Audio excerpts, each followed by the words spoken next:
health, kwa mambo ya recreation, kwa mambo ya sports, kwa mambo ya dance, then starting from tomorrow, there will be an 8th International Congress for you on the same right here at Kenyatta University. Na leo tumehakikisha ya kwamba we'll be giving you Dr. Jane Kamau ambaye atakuwa hapa hivi. We talk more about that. This is Biashara Tuesday.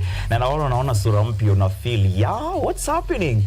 It's because I'm standing in for my colleague who is Richard Okeny. Right now, he's 25 years of age. We are grateful to God and we are grateful for the family. We are grateful for the community. Huyu ni kijana wa jamii amefika hapa ambapo tuko.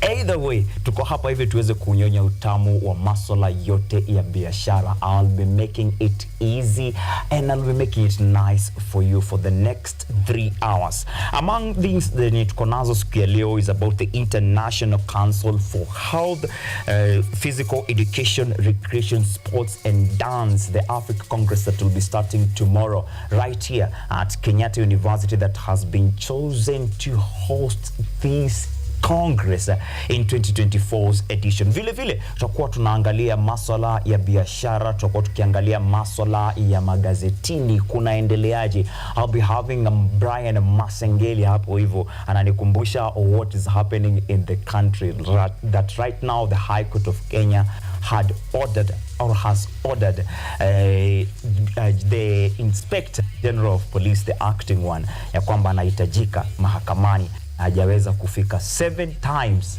and his case will be ruled this Friday.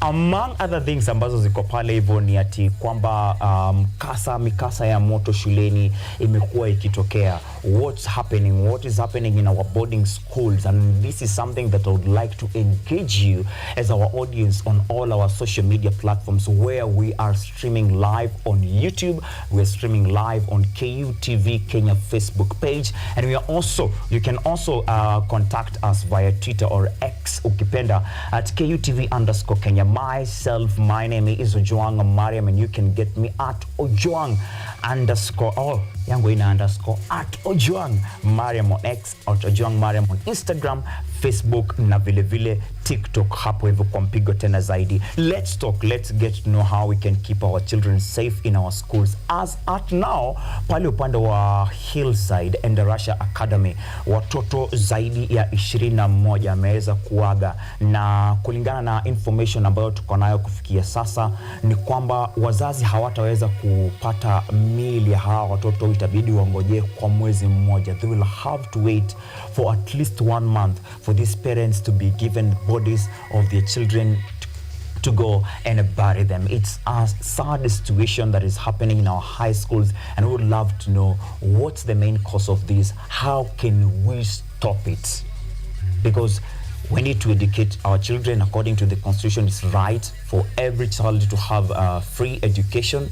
Na saizi wako hapo hivyo hawako safe. What can we do about it? But before tuanze hayo yote, nataka tuingie barabarani hivi ni kuchanua mawili matatu on what is happening on our roads, the best roads to use today, and precautions ambazo unafaa kutake ukiwa pale barabarani. So we are going back pale barabarani, and alafu tukirudi tutakuwa tunaendelea mbele. Karibu.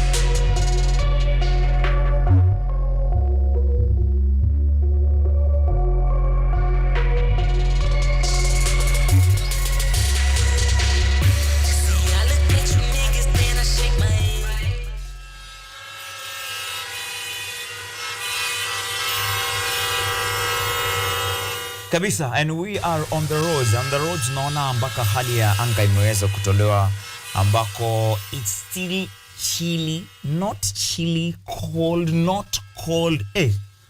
Weather ya Nairobi saa zingine mpaka ni kama huwa haijulikani iko aje. But either way, kutakuwa na jua leo. It's also be partly cloudy in the afternoons hivi, and tukielekea jioni viwango vya joto vitakuwa 24 degrees Celsius on the highs and on the low siku ya leo itakuwa ni 12. But saa hizi we are operating under 14 degrees Celsius and kama unatoka usidanganyike, ukijua hali ya anga, it helps you kujipanga in terms of what you're wearing, what you will wear in the afternoon, what you will wear in the evening, especially for those people who are in career or professions that require them to have change of wardrobe like 3 times a day. You'll get to be informed on what to wear and what not to wear. On the roads, courtesy of Mapfree Route, courtesy of KUTV_Kenya, and courtesy at OJWANG MARIAM, you can tell us about mahali uko na vile kunaendelea. Either way, NTSA are reminding you that it is crucial for you as a driver who is seeking to know if the DL is out or it's not out. Please don't use brokers. You can visit ntsa.go.ke to ensure that you check online right from their website, NTSA, to know how or the progress of your DL. They're also reminding you that maintain your speed at 30 kilometers per hour or less to keep our children safe within the school environment. So if you're a driver or a motorist and you're approaching an institution, na unaona pale mbele kuna hadi signpost ambayo imechorwa pale hivyo, watoto wameshikana mikono wawili, ama kuna zebra crossing, please, tunakuwa wangwana na tunapunguza speed. Tumesema speed ni 30 kilometers per hour ama less. Hakuna haraka ikifika hapo hivyo. I always remind you that hurry has no blessing except yes. Iyo. Haya, wapi kwingine? We have roles sote, hata kama wewe ni mzazi, you have roles ya ensure that your children are safe. Sawa? Remember, for those children that go to day schools, they will interact with this motorist on a daily basis, every morning, every evening. You as a parent, what is your role in ensuring that your child comes back home safe after leaving the house early in the morning to go and acquire his or her right to education? So parents, wazazi na wazazi wote, this includes your role. One, inakuwaga ni follow traffic laws. Yes, if you are a parent, please, you must be the first person to follow these traffic laws so that your children can emulate that. Remember, most of the times our children see and do.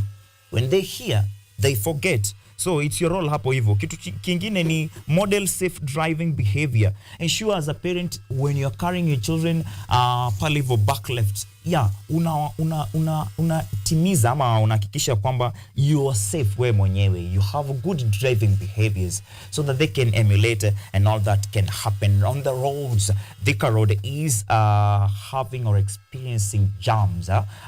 So jam ya kwanza iko hapo hivyo around Garden Estate, Garden City, yeah, Garden City. Ukienda kutoka ndo uingie Rosters, hapo hivyo kuna jam. Also naarifiwa ya kwamba the exit ya Pangani from pale hivyo kuna tunnel, from the underground tunnel, kuna jam hapo hivyo. Watu wa Wayakiwe, how does it look this morning? Watu wa Outer Ring Road, please talk to us 0711468301, or you can also use our official number 0739110544.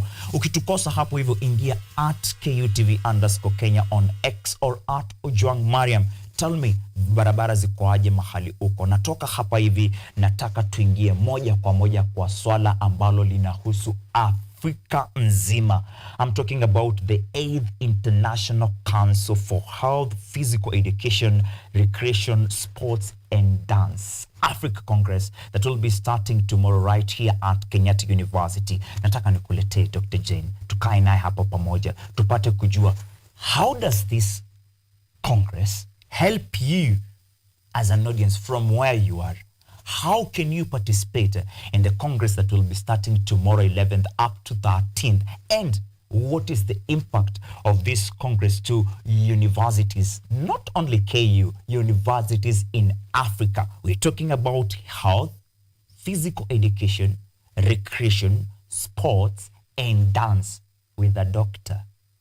Oh my goodness. Toke barabarani kwanza.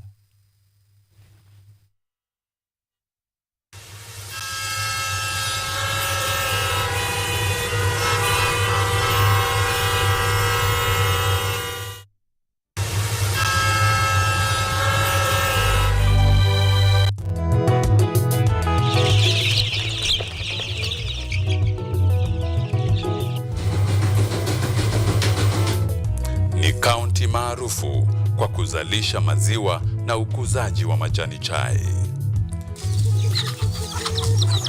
Pia, serikali ya kaunti inawahimiza wakulima kukumbatia mitindo mingine ya kilimo kuzidisha mapato. Kama kuna kikundi moja inafanya biashara ya kuuza kuku, hao pia tumewafadhili kuwafunza jinsi ya kuhandle zile kuku kwa sababu wanaleta kwa wingi.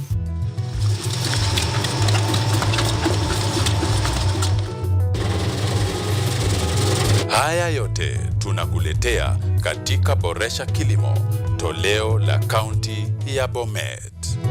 Kilimo ni nguzo kubwa kwa ujenzi wa taifa.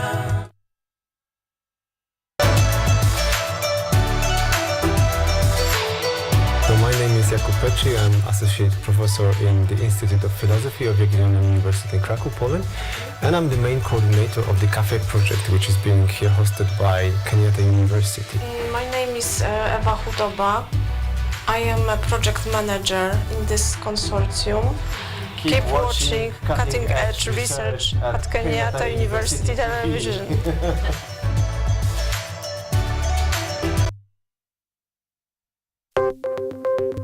Maelfu na maelfu ya wahamiaji wakiwa na watoto kutoka nchi za Amerika ya Kati wanaendelea kuwasili kwenye mpaka kati ya Marekani na Mexico. But folks, I'm going. Thank you very, very much. I appreciate it. Thank you. Ni habari kutoka pembe zote duniani. Pepopa si vuguvugu, pepopa ni idea. Tazidi ananyonya, hanyonyi vizuri, anakuwa hayuko comfortable. Jeshi la Jamhuri ya Kidemokrasia ya Kongo linapambana na waasi wa ADF. Kwa sasa wanatoa wito kwa mashirika, makampuni na vile vituo vya uchukuzi. Mambo mengi yatakwenda kama yalivyopangwa. Hapa ni kuna mmoja wa viongozi wa chama cha wavuvi katika eneo hili. Zaidi tunajaribu kuwapa chanjo ili ina boost ama inanyanyua kinga ya mwili, hiyo inaenda kupelekea kupambana na virusi. Ni duniani leo, Jumatatu mpaka Ijumaa, moja kwa moja kutoka VOA Swahili, Washington DC.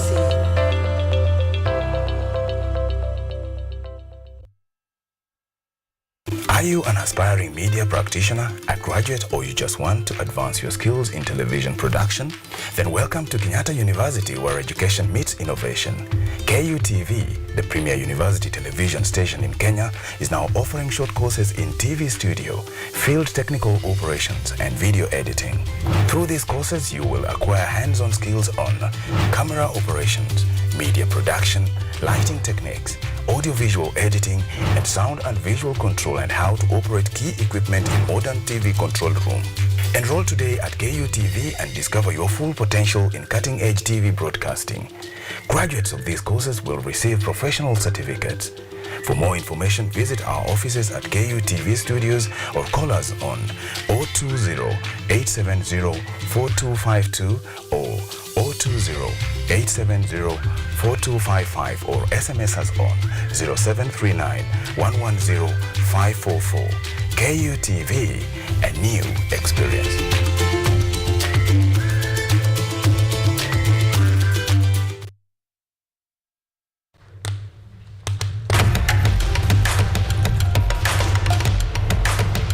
Access to knowledge, solution to unanswered questions.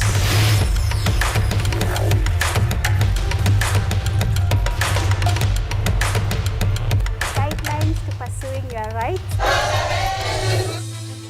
and repossessing your property, intellectual or material. This and more, only on Law Matters.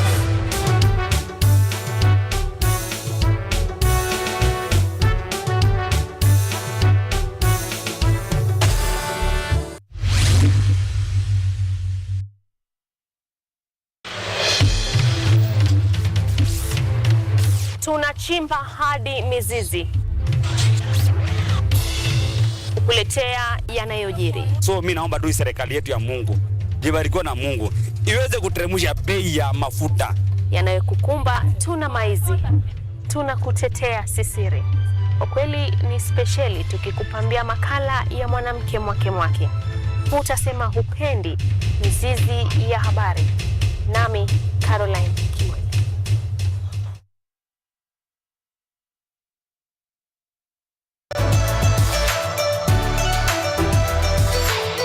So my name is I'm Associate Professor in the Institute of Philosophy of Jagiellonian University in Krakow, Poland, and I'm the main coordinator of the Cafe project, which is being here hosted by Kenyatta University.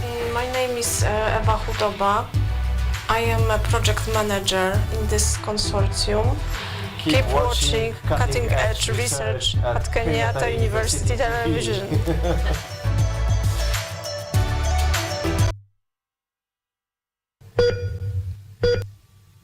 Are you healthy, or rather, do you maintain a healthy lifestyle? According to WHO, health is regarded as a state of complete physical, mental, and social well-being, and not merely the absence of disease. Welcome to Focus on Health, a show on all matters health, wellness, and lifestyle.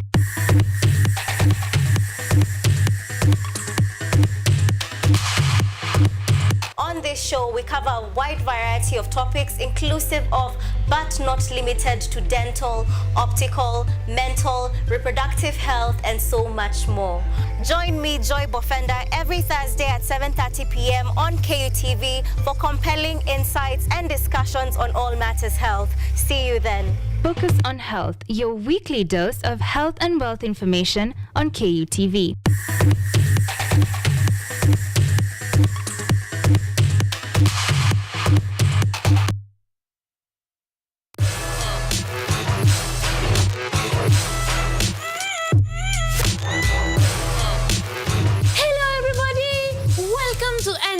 Where we ask the coolest questions in science. Let's go! Is yogurt really just rotten milk? Why do humans need sharks to survive? How did a 12-year-old boy from Africa invent modern vanilla farming? How do you deliver medicine to a chimpanzee? Can poop be useful? How can you save the planet by reducing air pollution?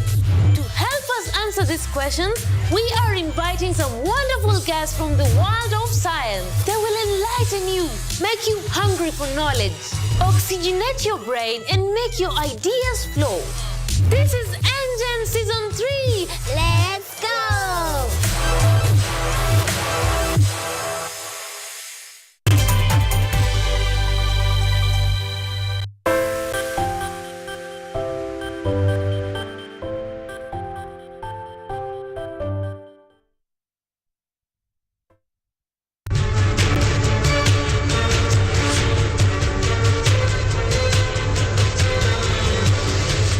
Kabisa, naangalia saa yangu naona it's exactly 7:30. Yeah, 7:30.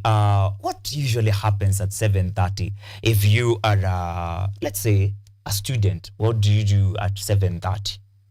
Okay, you don't go to gym?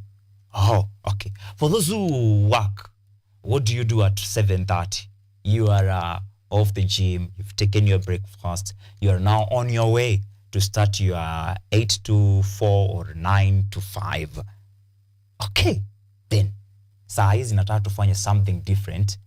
On 7:30 tuongee kuhusu 8th International Council for Health, Physical Education, Recreation, Sports and Dance. Because atuishi vizuri siku hizi, unapata huko nje watu hawaishi healthy lifestyles because they don't want to engage in physical education. They don't want to engage in recreation, sports, ama easy tasks such as dancing. That's why each year kuna Congress, Africa Congress, ya kukufunza hizi vitu, Africa Congress ya kupromote hizi vitu, Africa Congress ya kuensure innovation is happening. And this time round, we're giving you a theme of enhancing professional practice and sustainable development in physical education and sports-related fields through education, research, and innovation. Imagine, utamu mtupu. So the Congress will start tomorrow at KU main campus. Na niko hapa hivi ina Dr. Jane Kamau ndio tupate kujua zaidi about what will be happening tomorrow. The keynote speakers ambao watakuwa kwa the 8th International Council for Health, Physical Education, Recreation, Sports and Dance, kwa sababu ni kitu ambacho ni cha maana sana. Nataka tujue about the keynote speakers ambao watakuwa from tomorrow 11th to 13th hapa KU, and why it is so important for you to ensure that you listen to every one of them. I'm not alone to do this. Niko hapa hivi na Daktari Dr. Jane Kamau. Good morning. Habari asubuhi. Salama sana. Now, I have so much to say about you, especially in matters to do with the PE. Wacha nitaje PE. Juu PE nimekam kulearn that in university inakuaga so respected that haitagui PE ni physical education in its full. Hakuna kufinya finya. Daktari, I would like first of all usalimie hawa watazamaji wetu as we continue to nice and easy. Tukasema most of them are youths between 35 years and below. Most of them are comrades of different universities who ensure that they want a show that focuses on them, on their agendas and agendas that support their agenda. Karibu sana Biashara Tuesday. Thank you, Mr. OJWANG. First and foremost, I would want to thank you very much because of inviting me into this show. It is an honor for me, it is an honor for my department to come and have this conversation with you. And I take this opportunity to greet all my viewers, most of them that are young. The young people are at my heart because I have some in my house. They are the ones that I also engage with on a daily basis when I am teaching my lessons. My attendants to class are the youth, so I have them at my heart. So thank you very much for having me at this show. Yeah. Daktari, in your department, you've done so much in matters of physical education. You've done so much in encouraging us to make sure that we are involving ourselves in physical education, not only for living healthy lives, but also to ensure that tunadevelop culture na tunafunza wengine wako chini. We want to know about the background of KU as a host. Ndio watu waelewe why KU has been chosen in the whole of Africa to host the 8th International Council for Health. Thank you very much, Mr. OJWANG. The history of physical actually we call it physical education and health. And it is not just physical education and health. We have other programs that are attached to physical education and health. Physical and health education is just one of the degree programs. We also have sports and exercise science, which is still hosted within the department. Then we have a sister department that is called recreation management and sport administration. All these three, the one thing that is common about us is physical activity. And the history of physical education is the oldest in KU and for Kenya, because Kenyatta University is the first university to ever start off the degree programs in physical education. Actually, the sports science and the recreation and sport management disciplines are offshoots. They are babies, I would say, of physical education, which started a long time when Kenyatta University was actually a college, a constituent college of Nairobi University, the University of Nairobi. So it dates then, and over the years, we started in 2002 is when we started the sports science, in the realization that we cannot just train teachers that are going to teach in the schools. And we were, of course, checking on what is the trade in the world, that we have sports and exercise for health and wellness. So we needed to start a program that would help us to advance health at clinical settings and also in the communities. We also wanted to take sport a notch higher and physical activity a notch higher to give people exercise as a recreational option. And that is how we started the Recreation and Sport Administration. In Recreation and Sport Administration, we developed the sport administrators that we have in the country. So when you go to Kasarani Stadium, the people that are managing the facility, the sports facility there, are our graduates, okay? Most of the people who are working in the Ministry of Sports are our graduates. So whereas we are training the teachers through physical and health education, we are training the sports scientists who become the coach, who becomes the clinical support for rehabilitation and recovery from surgeries or from injuries. That is the sports scientist, who also promotes health and wellness for the bigger community. And then we have the sport administrators that come through Recreation and Sport Administration.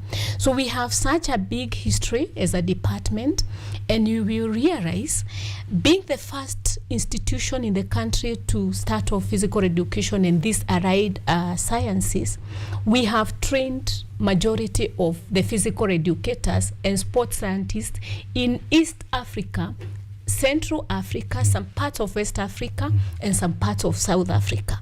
So when you go to institutions like Tanzania, University of Dar es Salaam, the people who are running the department are our students. If you go to Chambogo University, Makerere University, the faculty members that are in this discipline of physical education are trainees of Kenyatta University. So the people who were before us, kina Professor Wamukoya, kina Professor Jororai, they are the ones that actually started these disciplines across most of East African countries. And we are happy, we are growing bigger, better, and we have, it's a movement of physical education, you know, promoting health, promoting well-being, and promoting the quality of life in the different aspects of life. So it's physical education and health. Physical education, physical health and education. Physical education and health. Physical education and health.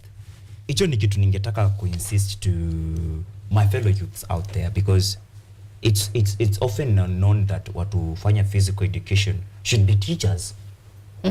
But they forget that for you to be a therapist, even in medical practices, you must be aware of physical education so that you can know best ways to help these people who need therapy.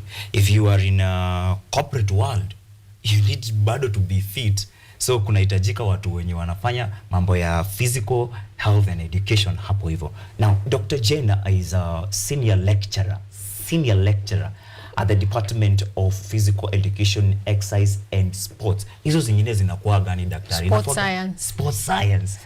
Na I have a lot of friends wenye wanafanya sports science, akina Gadu, and they always praise this thing. Kutoka hapo hivyo ndo nilianza hadi kupata interest to know who should study physical education and health in university.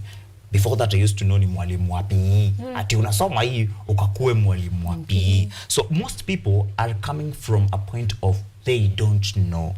So to ensure that we are eradicating all this ignorance, what is the relevance of this Congress to the society, to such people? Why is this Congress so important to them? Mr. Ojwang, before I come to the relevance, maybe and the youth that is watching me there, I would want to make this clarification.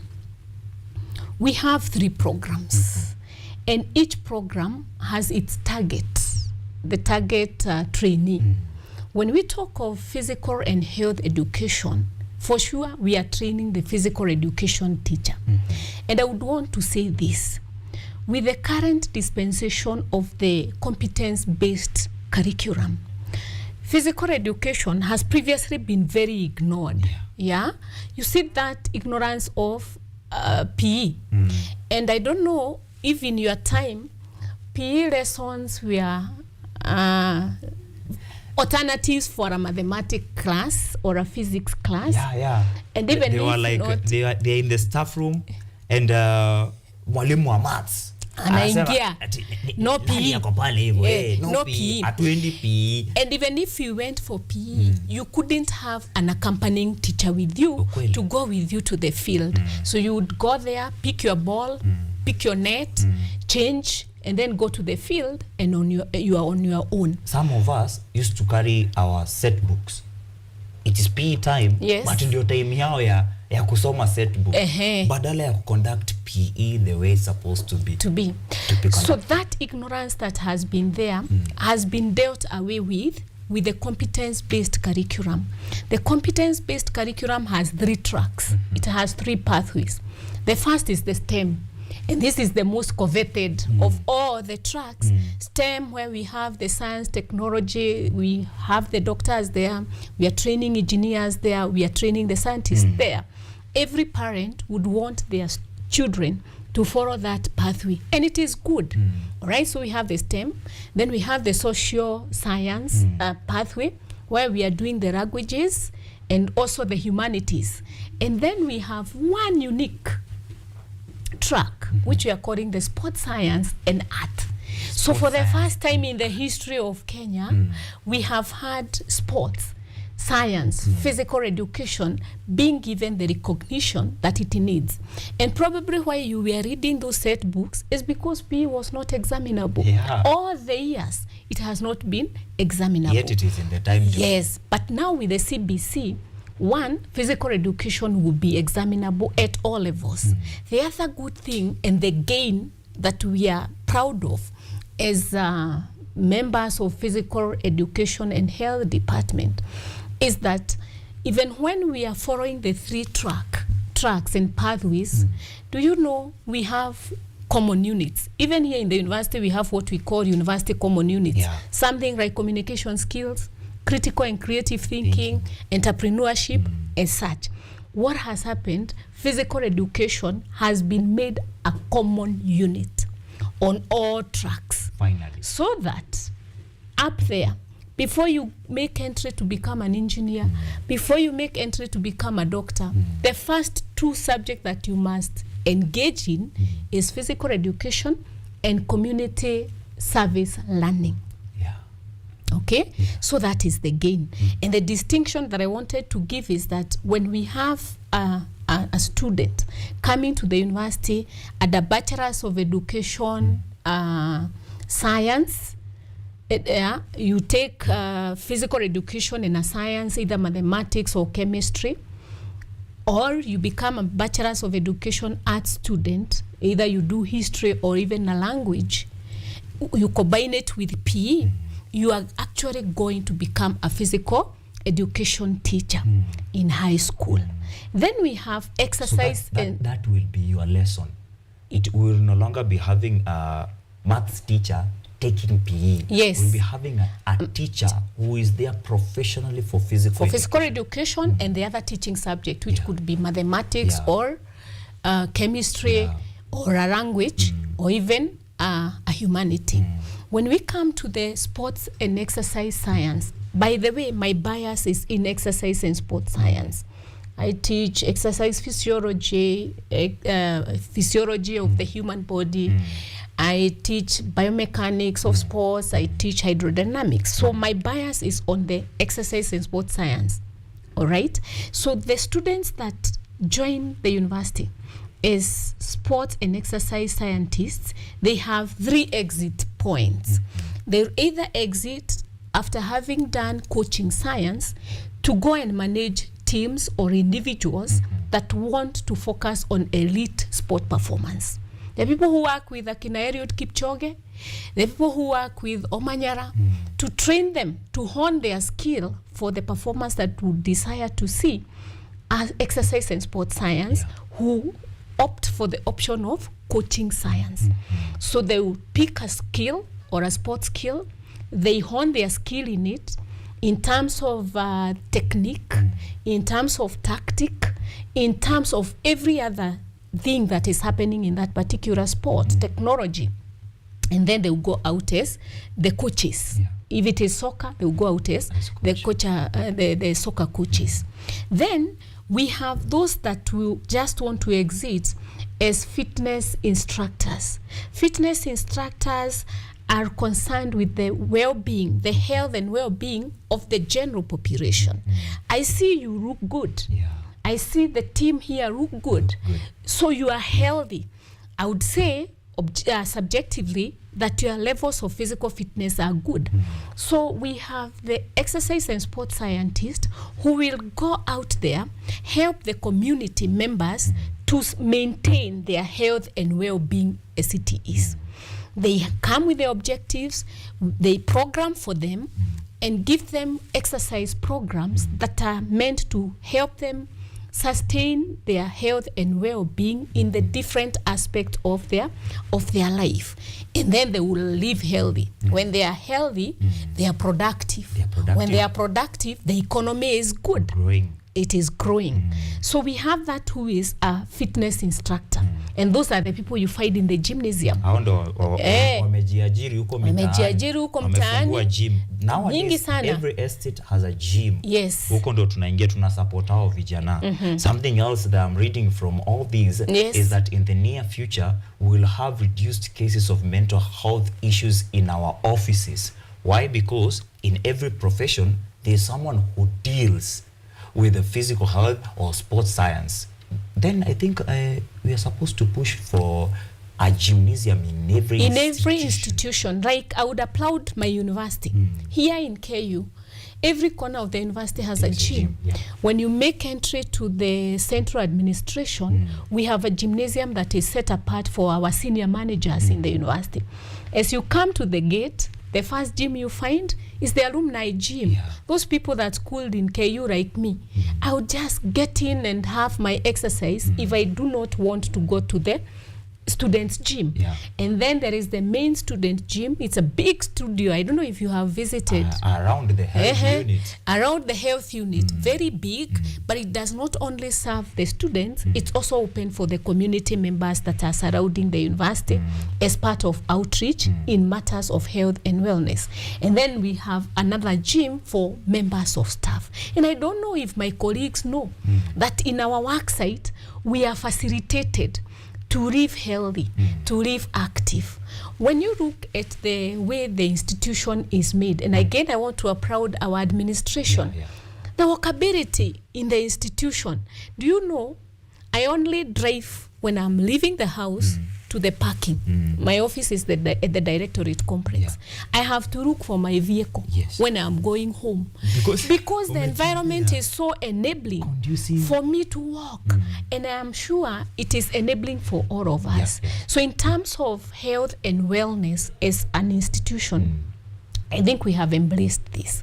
And the sports scientists are the ones that enhance this by just guiding us on what recommendations, what guidelines should we follow for us to attain the adequate amount of physical activity that is needed to promote our health and well-being. And we have the World Health Organization. It has given us the guidelines. At least you should do 30 minutes of moderate to vigorous physical activity, even if not every day, at least 3 times in a week. For people who live, school, or work in areas around KU, I think have the best opportunities, because if you're walking from the quarters, the staff quarters, kule side za KUCU, and you need to go to the gate, you are in a safe space and you can do even your morning runs. Exactly. When I was asking people what they do at 7:30 a.m., I see students who don't have classes, early morning classes, doing their jogs in the same institution.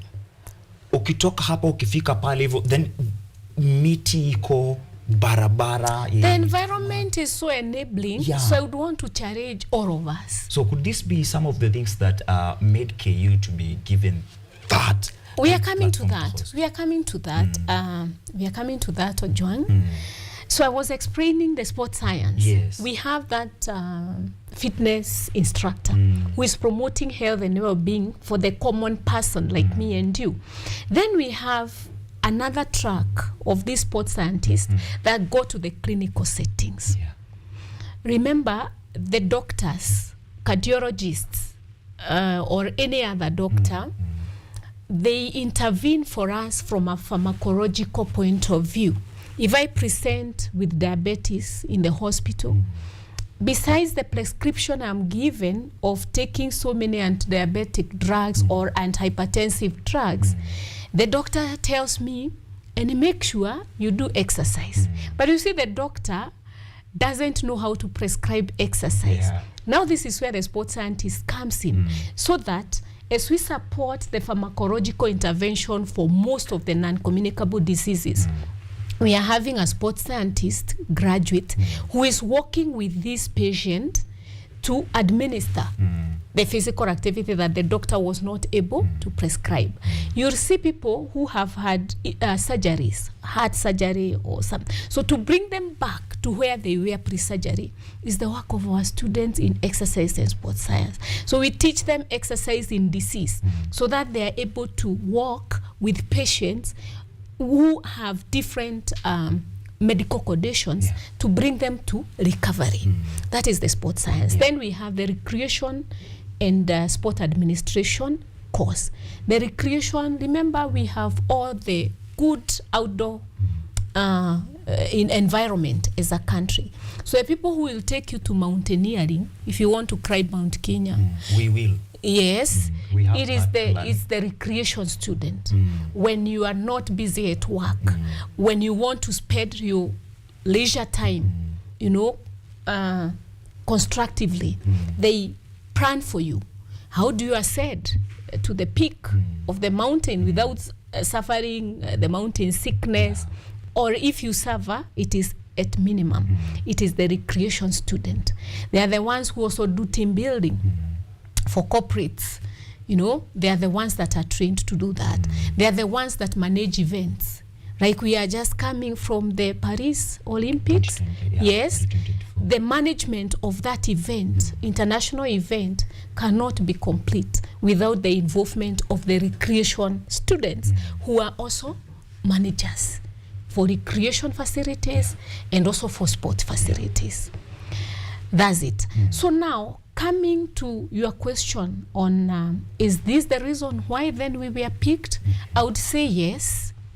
I would say yes, because our story is Kenyatta University matters physical and health education, exercise and sport science, recreation and sport management is a big story. And everybody hearing this would want to listen. So we then became the best host for this conference. In this year 2024, it is the 8th one, because we have the expertise, we have the experience to actually do it. And we will not just do the conference, we will demonstrate. It will be a demonstrative exercise. So people should come with an extra regalia. Oh yes, like the second day of the conference, we have themes of what we are wearing. Tomorrow, being the opening ceremony for the conference, we are doing corporate wear. We want to look official because we will also rub shoulders with the who is who. The people we have invited as our guests. I saw the media invite because Mama Boys will be available. Yes, Mama Boys will be here. And you know, Mama Boys is so passionate about the young people. And how she is addressing the young people. She's riding on the sport as a platform. I often see her always, not always, but mostly when she's addressing the youth of this country, she's in a tracksuit. Yes. Whenever her spouse, now the DP, the second in command, is appearing in her events, he also wears the same tracksuit. She's very passionate about sport and very passionate about sport for people with disability. You aced on inviting her. Yes. And while we were really looking forward to have her, is her role that she plays in the Special Olympics in the country. She's the matron beginning this year, February. And therefore we could not have had a better guest. This time round, we want a mama boys who is spiritual and passionate about the young people. Imagine mama boys is also encouraging or giving encouragement even to ladies, because there's a young girl somewhere who is so passionate about physical education, who is so passionate about matters of health, who is so passionate about recreation, sports and dance, but you feel I'm a girl. Yes. So nafaa kujificha. But now tomorrow they have somebody to look up to and be modeled. Either way tomorrow kila mtu sasa tunavaa corporate wear tomorrow, black and white. Now you would have fitted very well today. Yes, today I'm very you're much welcome. Always ready. You're welcome to wear the same tomorrow. Then the second day, it will be our physical activity day. So we are coming in tracksuits and very nice sports. I mean shoe. Yeah. If you don't have sport shoes, you can do rubbers. No, there has to be a shoe for exercise. A shoe for exercise. So we're doing this.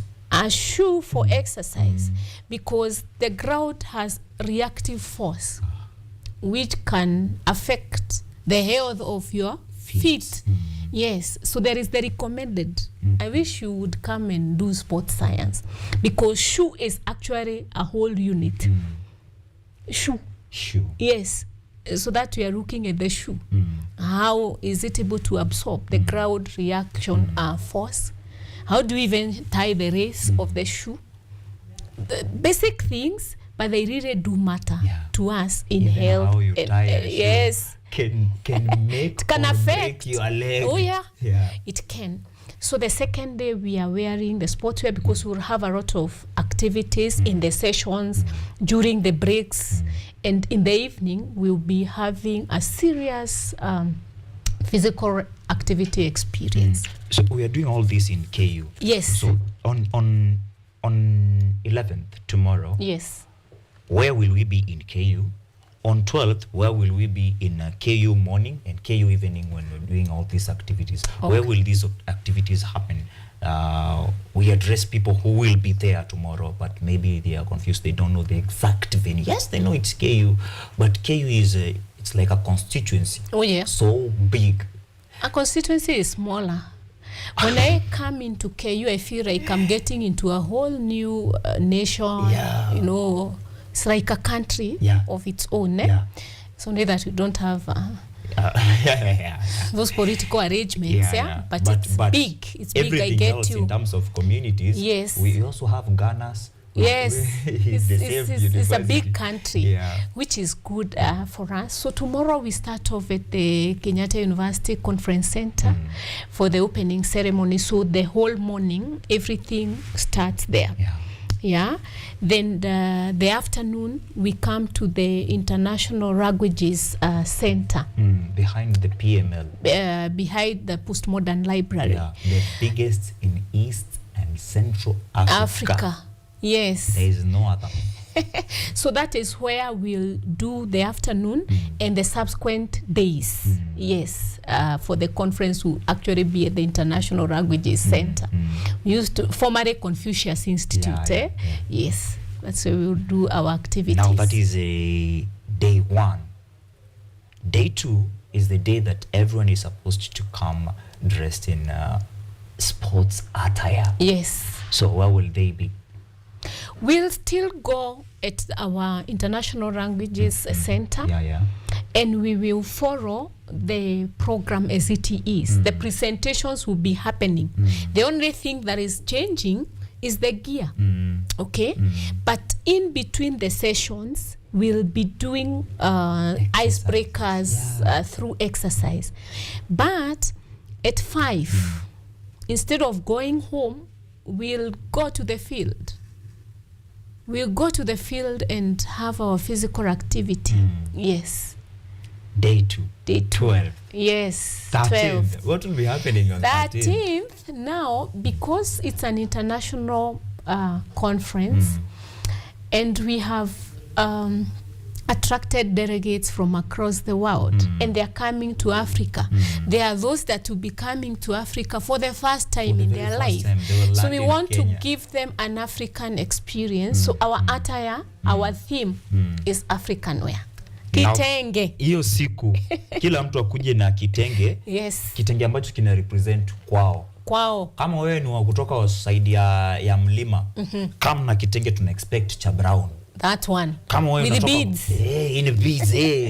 Zikuwe smart. Yeah. Akiweza avae mpaka zile za Masai. Kama wewe ni Masai. Kuje now the Masai. And then they come on, as in represents. Yes, your so we culture. want to have a cultural African cultural experience in terms of the dressing, but the presentation will go as scheduled in the program. So the only thing that is changing is the attire. Yes. Now, it's Africa Congress, but we're having all countries represented who will be delegates here. Yes. Let's talk about the keynote speakers who will be addressing us in these 3 days. The first keynote speaker is from the United States and is coming courtesy of the organizers. Remember, this is a bid that we did. It was open to all African countries, including our neighbors, Tanzania, Uganda. So we were all bidding to host on behalf of the International Society or the International Council for Physical Education, Health, Recreation, and Dance. All right.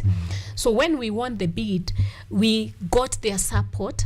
They are bringing the first keynote speaker is from their aid from the United States. Then we have one from Japan.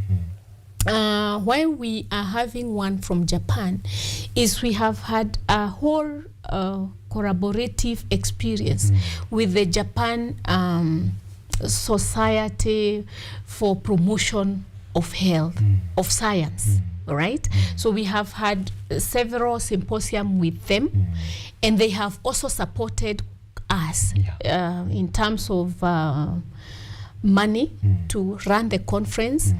They have also supported us in kind by paying for some delegates from Uganda and also from Japan that are coming on board. So we have a keynote so speaker. they've facilitated even delegates to be able to Yes. attend They have paid the registration, the transport and accommodation for about 6 delegates from Uganda. I don't know if it's Chambogo or Makerere University, but one of the universities in Uganda. And they are also bringing their own from Japan. All right. So we have a keynote speaker there because we also we are looking forward, beyond the conference. What else with our partners? So because we hope to engage quite intensively with them moving forward, so we are welcome to host a keynote person from their head. And then we have our own. We have our own from Maside Muriro, who was actually a faculty member a few years ago here, specialized in adapted physical education. Professor Buhala will be coming to represent now the Africans. So we have somebody from the West.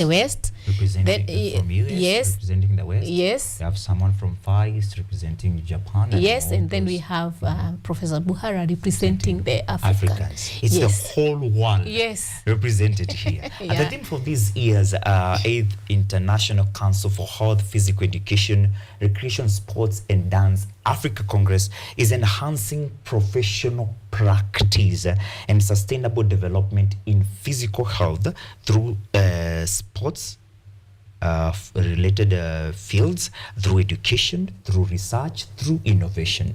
Perhaps this is why you are even reminding people that on 13th we will come dressed in our dressed in an African attire, because we want to show that professionally.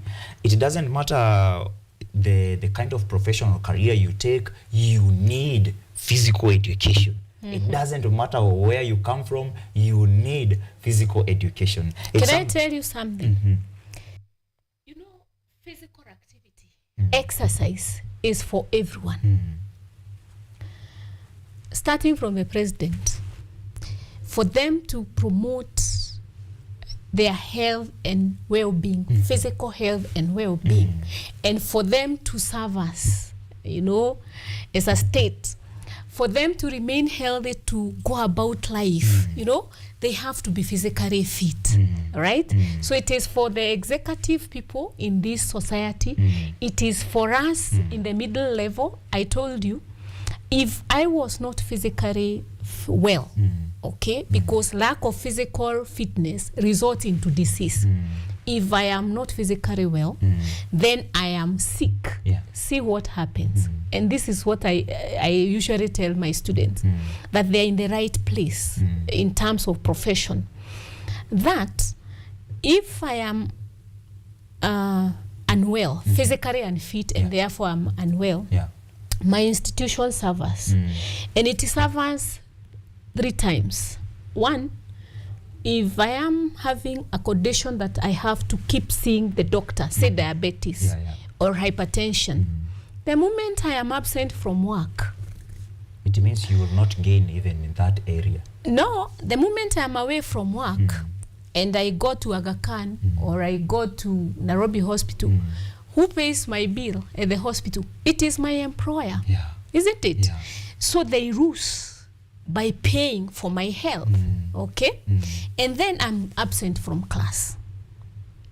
It means the teachers, the student will not learn. They're and you know, I will not be told, I will not be paid. Because it's I'll still be paid for the day that I'll be absent from work. So the university is losing in terms of our productivity as employees, absenteeism. So we need to be healthy all over, irrespective whether you are sitting at the top level of governance. We need healthy governors, you know, at all levels, so that they can think and talk about policy matters of this country when they are healthy. At our level, the middle level, where there is a lot of production of work and services and goods, we need to be healthy to be able to do this. Even at the rural level, where Mama Mboga is, if Mama Mboga is unwell and they hold such a big chunk of this economy, we will be done as a country. Let me explain kidogo to how we will be done. A person like myself, I really use Mama Mboga services. If Mama Mboga is not present, it means I will do more work, take more time, kwenda kutafuta Mama Mboga mwingine. Nitakuwa nimelose. Kama I'm supposed to be on air at around a certain time, then nitakuwa nimelose. The whole country itakuwa imelose. Just because Mama Mboga mahali fulani, ameenda nyumbani kwa sababu ya masuala ya pressure, ameenda nyumbani kwa sababu ya masuala ya diabetes, ameenda nyumbani kwa vitu. Kama angekuwa na involve through physical education, hangekuwa nayo. Exactly. Kesho, I think it is a very, no, not kesho. The next 3 days are crucial for everyone in this country. Yes. The next 3 days are crucial for everyone who is watching this. Yes. Now, through the acting director for public relations and communications, Dr. Kingara, we now know that Mama Boys, who is the spouse of Deputy President Rigathi Gachagua, Pastor Dorcas Rigathi, is like a partner because she'll be there. Her presence will impact a lot of people being there. Let's talk about other partners who are on board as we come to close of this interview. I would say the first partner is Kenyatta University. You see, the Kenyatta University administration allowed us to actually bid. They even supported the bid to host this conference. So I would say the first and the most important partner in hosting of this conference is the administration, is our vice chancellor, and the people that sit in this, the management of the university, because they have given us a very enabling environment. We are always consulting with them day in, day out for a whole year towards the hosting of this conference. And I can tell you, we have received unfathomable support from all the offices that we have made entry to, be it corporate affairs, be it the VC's office, be it the research division. we have been supported. KUTV, we have supported. And KUTV, yeah. not to mention, sorry, I would have forgotten, you have supported us. I have seen you hosting my chairman several times, and even now you're hosting me. So Kenyatta University as an institution is the I would call it platinum partner in this, because even the facilities that we are using are from KU. Right? And the next person I would want to mention as a partner is the council, because the council is the one that started it off. They're the ones that said, we are rolling out this conference. Are you interested? If you are, bid. So we wrote a competitive bid. So they are also partnering with us.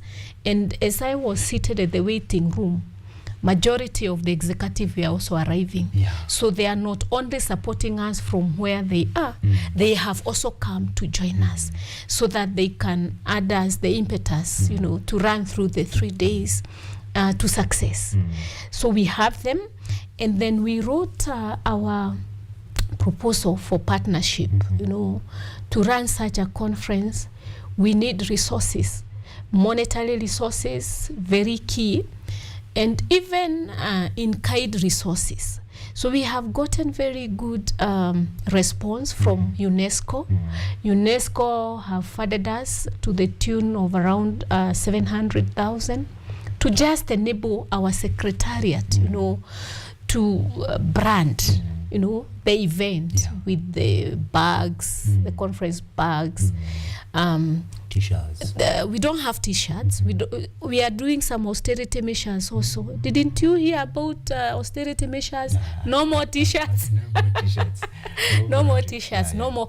But we have a bag, because a bag would help us to carry our laptops and our materials for the conference. So we have UNESCO on board.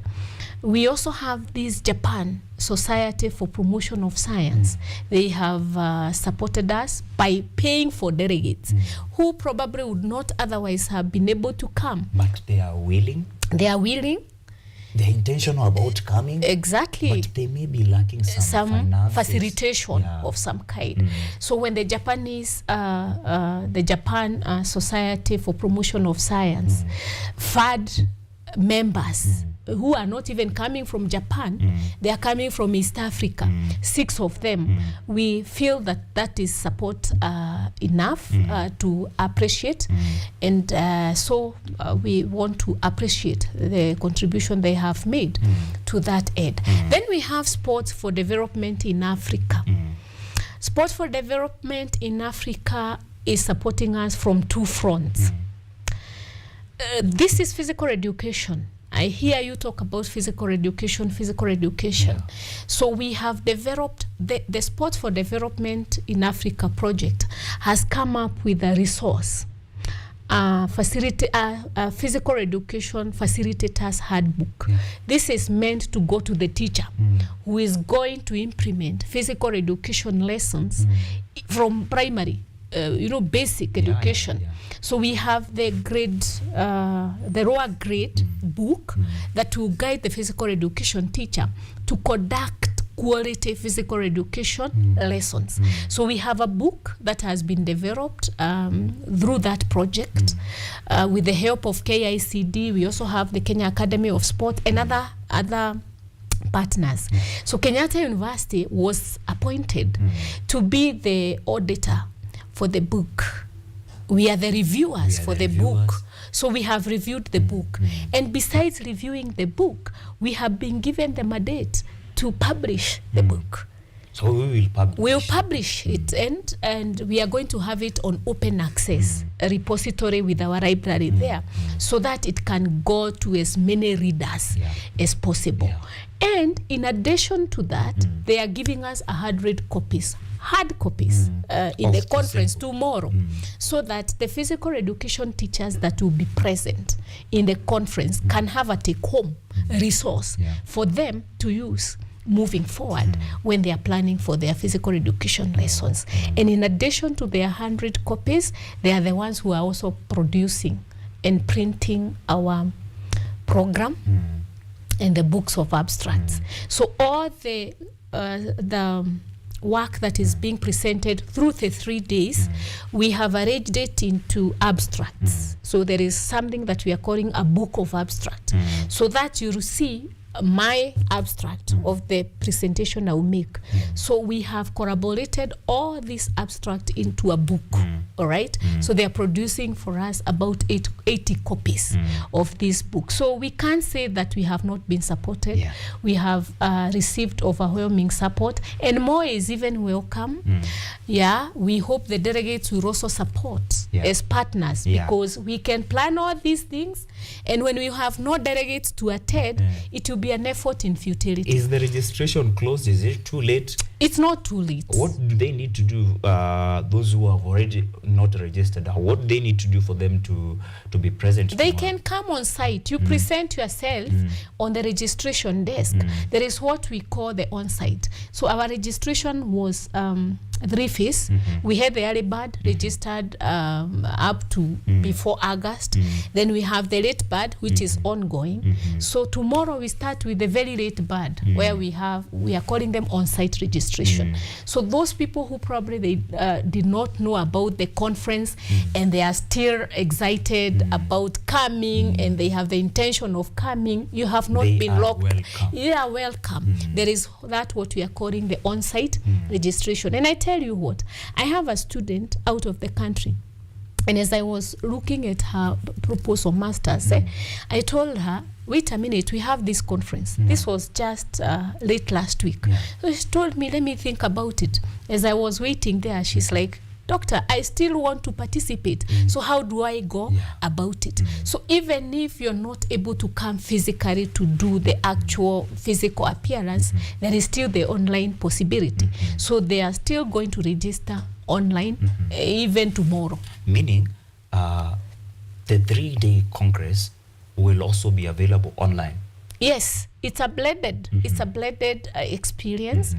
We appreciate technology. And the whole world is welcome. We appreciate technology. Yeah, because technology has made the whole world a global village. Exactly. You can be in KU, and out of KU, we've had people who we are hosting, and they are abroad. Yes. But they are appearing on KU TV Rise Today, meaning on 11th, 12th, and 13th, then they are there. So it's not too late, guys, to attend this Congress. It's the 8th International Council for Health, Physical Education, Recreation, Sports and Dance Africa Congress. It's for all of us as Africans from wherever we come from. So first of all, I want to give you some comments from people who are watching online. All right. And it's nice. I remind them who that wise person has been. I think Nikiulizwa, have you done marketing? No. What? I haven't. Consider that then, because your whole life is involved in physical education and sports. Let me say sports. You are involved in exercises. When you need to chillax now, when I need to chillax, I go for sports. But your sports is your daily bread. When you need to chillax, now marketing. Because you've done a perfect job. Everyone who did not know about the 8th International Council for Health, Physical Education, Recreation, Sports and Dance now knows it. Now know the importance of attending this conference. Guys, this is Dr. Jane Kamau. She is a senior lecturer in the Department of Physical Education, Exercise and Sports here at Kenyatta University. And online, I'm seeing people like Faith Kamau anasema tuned in from Thika, na anasema it has been fiery. Nowadays we use even emojis like this one, saying inawaka moto. Yeah, I remember I was talking to my mom and I was explaining to her the different types of emojis, because we are going to the future. In the future itakuwa sasa maybe mko, let's say 20th International Congress. Hiyo nao imeandikwa hapo hivyo na pale mwisho iko na emoji. Ikiwekwa hivi inasema tuna share hii. Watu wakismile tunacheka. We also have Ole Ronke who is saying the show is so educative, watching live from Kitengela. Jilo Mamu is saying being fit always feels amazing. Amen. It makes you happy. Just yeah. being fit, it makes you happy. I've seen people who complain a lot, maybe because of their body sizes or something like that, and that's because they are not engaging themselves in physical education. Meaning when you're fit, you feel nice. She also adds saying, that's why I always maintain my gym routine. Wow. Congratulations to her. Congratulations to Mamu Jilo. She's saying that she's tuned in and enjoying the show from Kiambu. It's been an awesome one. I know it's going to be an awesome week. I'll be there personally. Umesema tumekaribishwa. Kama nimekaribishwa hata umekaribishwa. There are a lot of fans there who are fans of Ojwang Mariam, and I know they would love to have a chance to come hata kama ni siku hiyo ya pili basi. Juu siku ya pili to me sounds like a boot camp. Yes. A Zumba class. But a professional one. Ile unasikiaga institutions ama corporates huwa wanazifanya once per year. Etu wanatuita huko tuende tufanye activities. The second day, which will be on 12th, right here at Kenyatta University, from morning you come dressed in your sports attire. Tunashinda hivyo. Keynote speaking, exercise. Yes. Keynote lunch. Hata Josi zinafanya exercises. Ningeomba tu saizi tuseme kwa heri. We have so much that we are lined up for our guests today, being Biashara Tuesday, and pia wakaribishe watu one more time alafu tumalizie. Thank you, viewers. I would want to really call upon you to come and take part in the 8th International Conference that we are hosting here at Kenyatta University.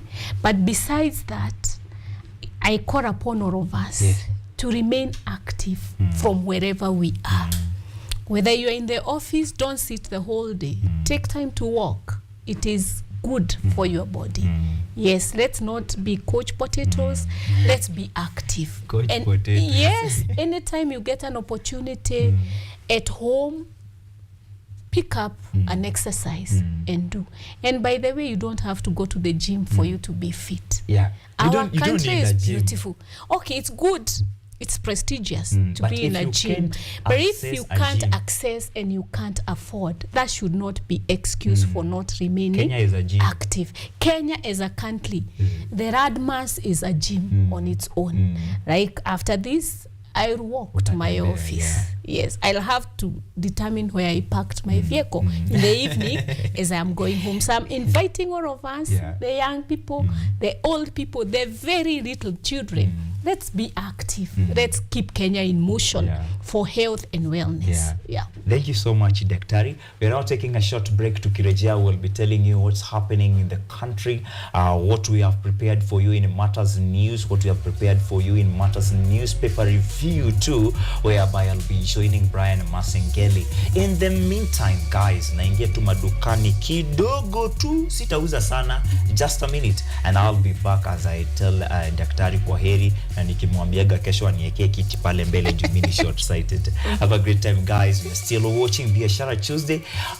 As I stand in for Richard Okenye. Richard Okenye is our host. She hosted Dr. Julia. Yes. You remember me telling you that nikisikia Dr. Julia and Dr. Jane, I can say ni sisters or something like that. So hiyo ingine set ilikuwa na Richard Okenye, who is our official Biashara Tuesday host, and he's away in Pwani doing exercises to ensure that we are all fit away from mental health practices. He just celebrated his 26th birthday yesterday.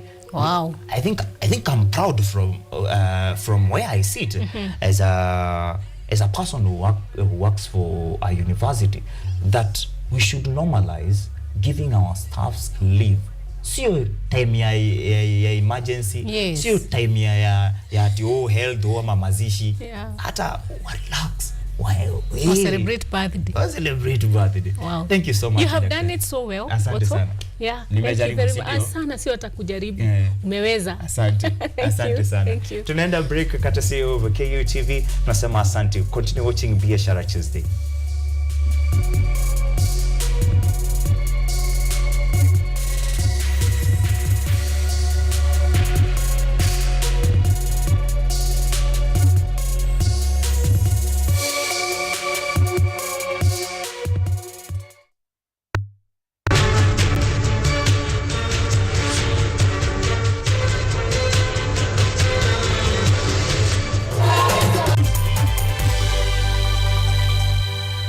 Are you an aspiring media practitioner, a graduate, or you just want to advance your skills in television production?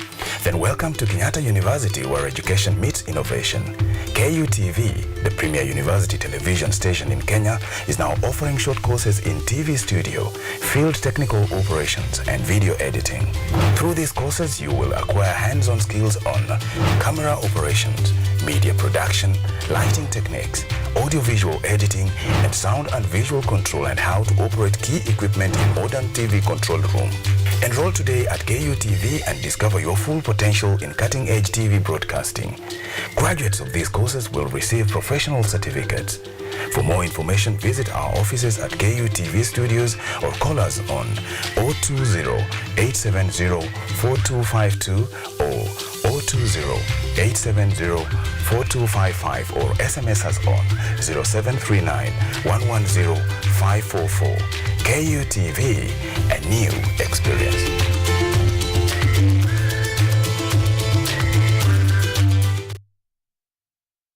Lola is an app that gives you a chance to watch videos, listen to audios, and read articles wherever you are for free. Motivational stories, dramas, campus life, technology, lifestyle, adventure, sports, academics, jobs, entertainment, and more. Download Lola now on Play Store. All you need, you got Lola.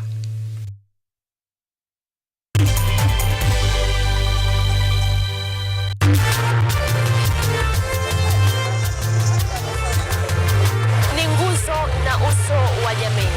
Kupanda shuka, akawa tuzo. Ukakamavu wake, ukatii, na kumfanya mwenye bidii. Kwa machozi na makeke, akabaini jinsi ya kuwini. Huyu ni mwanamke ngangari, kwa jinsi alivyo ngari-ngari. Mimi ni mwanamke mwake. Usikose kutazama kipindi cha mwanamke mwake, nami Caroline Kimweli.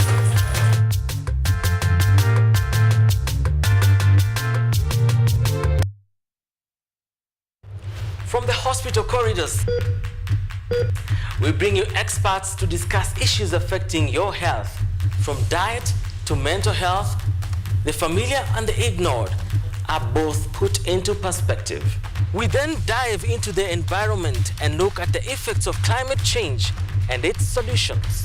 Join me, Mutegi K. Martin, every Friday at 9 p.m. as we learn on how to better our health while taking care of our environment. Only on KUTV.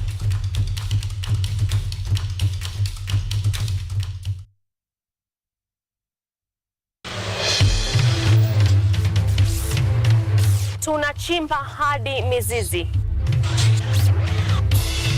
kukuletea yanayojiri. So mimi naomba tu serikali yetu ya Mungu, jibarikiwe na Mungu, iweze kuteremsha bei ya mafuta.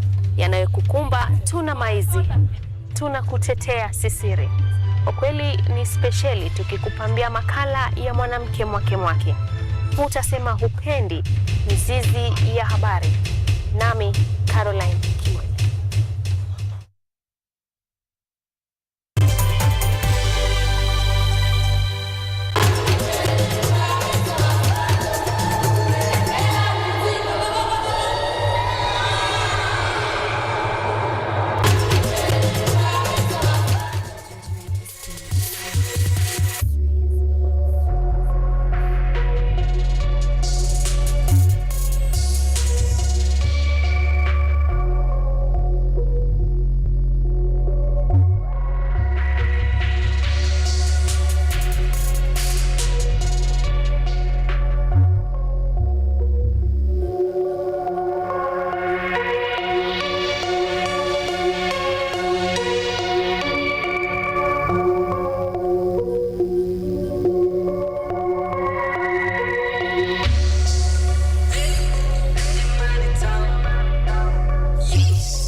Kabisa.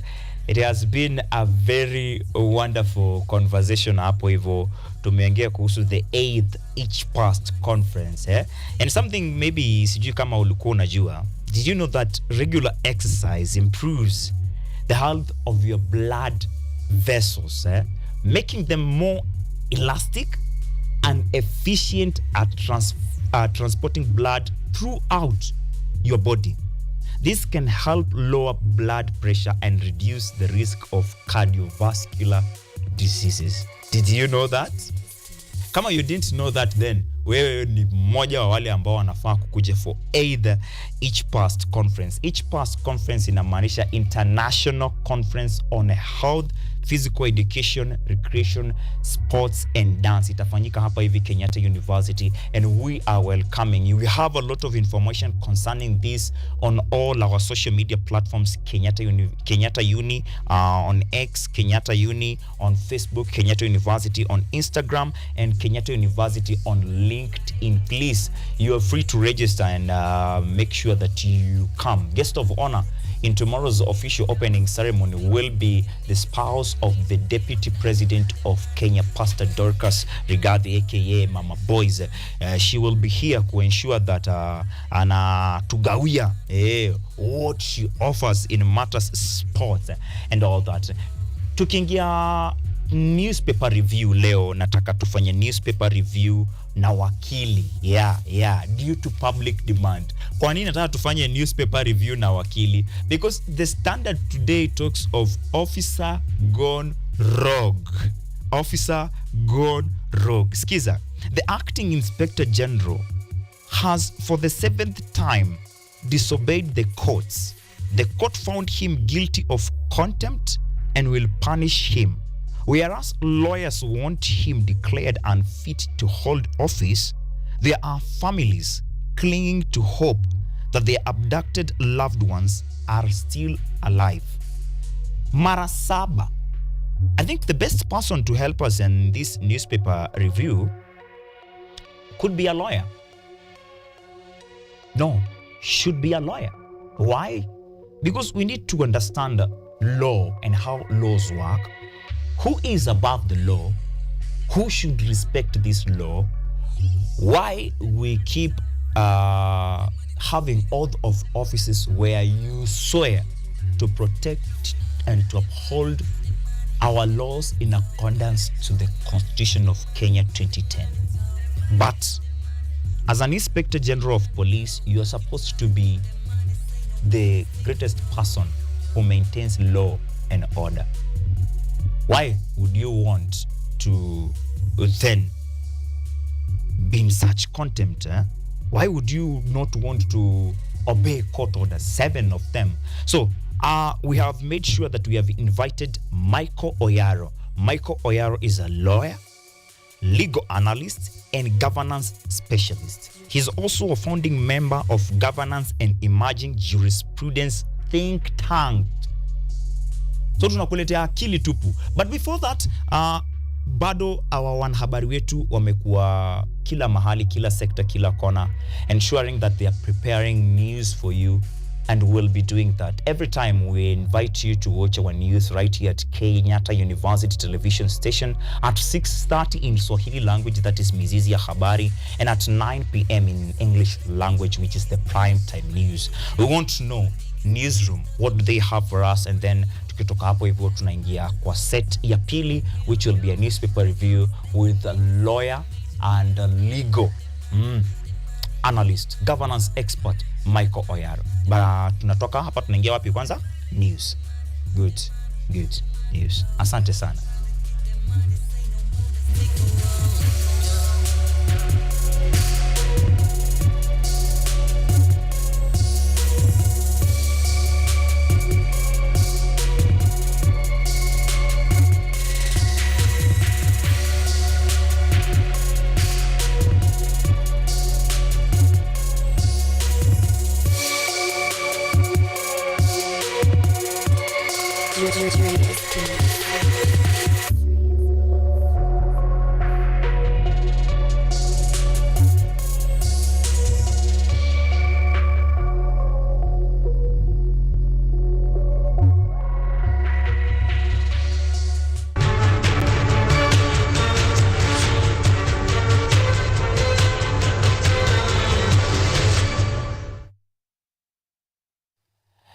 Kabisa. Now tukomeingia masuala ya habari, and we're starting from Nakuru. We're going to Nakuru, Ngure. Where are we starting? Good. Okay, let us start with the fire tragedy, because our schools are suffering the most, our children are suffering the most. A 3-day national mourning in honor of the Hillside Academy victims commenced today with yesterday in the Kenyan National and the East African Community flags being flown at half-mast at the State House, all public buildings and throughout the country as this begins as the fire raged. Njia Boys and Gatumo Boys reported fire incidents, which has raised questions of safety of learners while in schools. Listen. 3-day national mourning in honor of Hillside Academy commenced as the search for the missing pupils continues. At least 21 pupils have been confirmed dead as a result of the Thursday, September 5th night fire incident at the school. Also, DNA testing began in a bid to identify the boys who lost their lives in the deadly school dormitory blaze. Police have said the bodies of the youngsters aged between 9 and 13 were burnt beyond recognitions, and families have been facing an agonizing wait to find out the fate of their loved ones. Chief Government Pathologist Johansen Adwal has said postmortems will begin tomorrow. Elsewhere on Sunday, a fire destroyed a dormitory at Njia Boys High School in Meru County as students were having supper. No casualties have been reported. Earlier today, one of the dormitories of Artam Boys High School in West Pokot was set on fire and no injuries reported, and the cause is yet to be established. The issue of safety of learners raises serious concerns about children's rights to safety in education institutions, with the rising incidents of fire outbreaks at schools. Dennis Munyi, KUTV. Those are some of the matters that we'll discuss even in the newspaper review. We get to know nini ninaendelea, what's happening in our country. Kila mahali unasikia kilio, and it is happening mostly in Mount Kenya parts, in Endarasha Academy and all that. We need to know what is happening. But just before that, President William Ruto has reaffirmed his commitment to eradicating slums and enhancing housing standards through the affordable housing program. Yesterday, President Ruto inspected the progress of the Kibra Soweto East Affordable Housing Project, which is set to deliver 4,054 new units. According to the President, the phase in expansion will see the construction of over 15,000 additional units by the end of the year.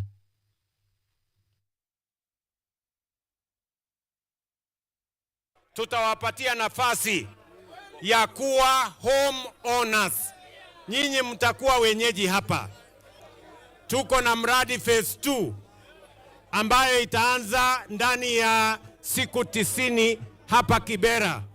Nyumba zingine tunafanyia evaluation 15,000 hapa kwenu. Hapa tunaanzisha project kama hii mara 2 ya hii ambayo iko hapa. Nia yetu ni kubadilisha hii Kibera.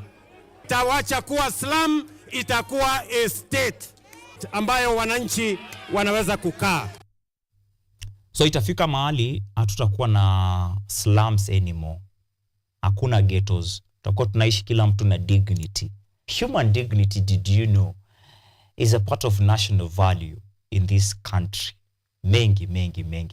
Haya, tutachana na hayo bado. I will be telling you about that in newspaper review. Remember, we have a whole set of newspaper review to talk about these matters after the news. Now, we go back to where the Deputy President Rigathi Gachagua yesterday stated that the government has prioritized faster development of northern and northeastern Kenya through targeted projects worth billions of shillings being implemented in collaboration with partners. The Deputy President said the projects under the North and Northeastern Development Initiative are worth 300 billion and are meant to catalyze the socio-economic transformation of the vast region. Gachagua said the government is working with the World Bank and other development partners to actualize the projects, which are in different levels of implementation as at now. The opening up of northeastern and northern Kenya is a priority for our administration, in the sense that that area admittedly has lagged behind for a long time. And we want to thank our partners, specifically the World Bank, for the capital injection to open up that part of Kenya that has huge potential. From the lessons that we have learned elsewhere, countries like Israel, other countries in the Middle East that were of the same climatic environment have been transformed into bastions of food production and has really enhanced food security in their respective countries. Going forward, we look forward to a day where the food security of this country will be supported by those vast lands in northern and northeastern Kenya. Finally, we have hopes of having another city in the northeastern parts of this Kenya. Security is key for every city, for every town to be a city. I'm glad kusikia news tamu hapo hivyo, and some of other news ambazo ni tamu what is happening in women, as women thrive in business. Hebu sikiza hii. Researchers from Kenyatta University's Women Economic Empowerment Hub, KU Hub, along with the non-governmental organization Women Economic Empowerment Link, or WELL, visited Nakuru County to assess whether their training programs are improving the lives of women entrepreneurs, particularly in leadership and governance. And other senior reporter, our senior reporter, Karen Kimwele, was in Nakuru County and managed to file the following report on the same.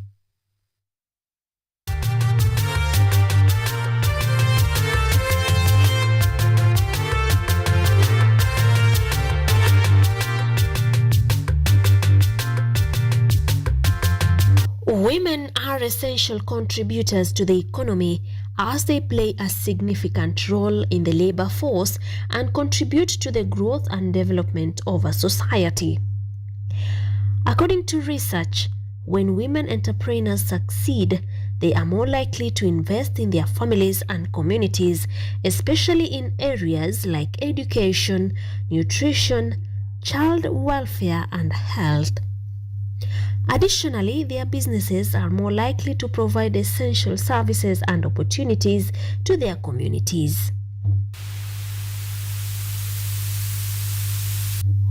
On this special day, the entire research team from Kenyatta University's Women Economic Empowerment Hub, the KU Hub, and Women Economic Empowerment Link, WELL, arrived in Nakuru County to highlight the progress made by women in their businesses and at home. The principal investigator at KU Hub, Professor David Minja, explains the purpose of their research. Our research focused on participation of women in leadership and governance at county level. So when we went out to find out what women were doing, we had this focus on just how are they engaged in decision making in terms of leadership at community level, at household level.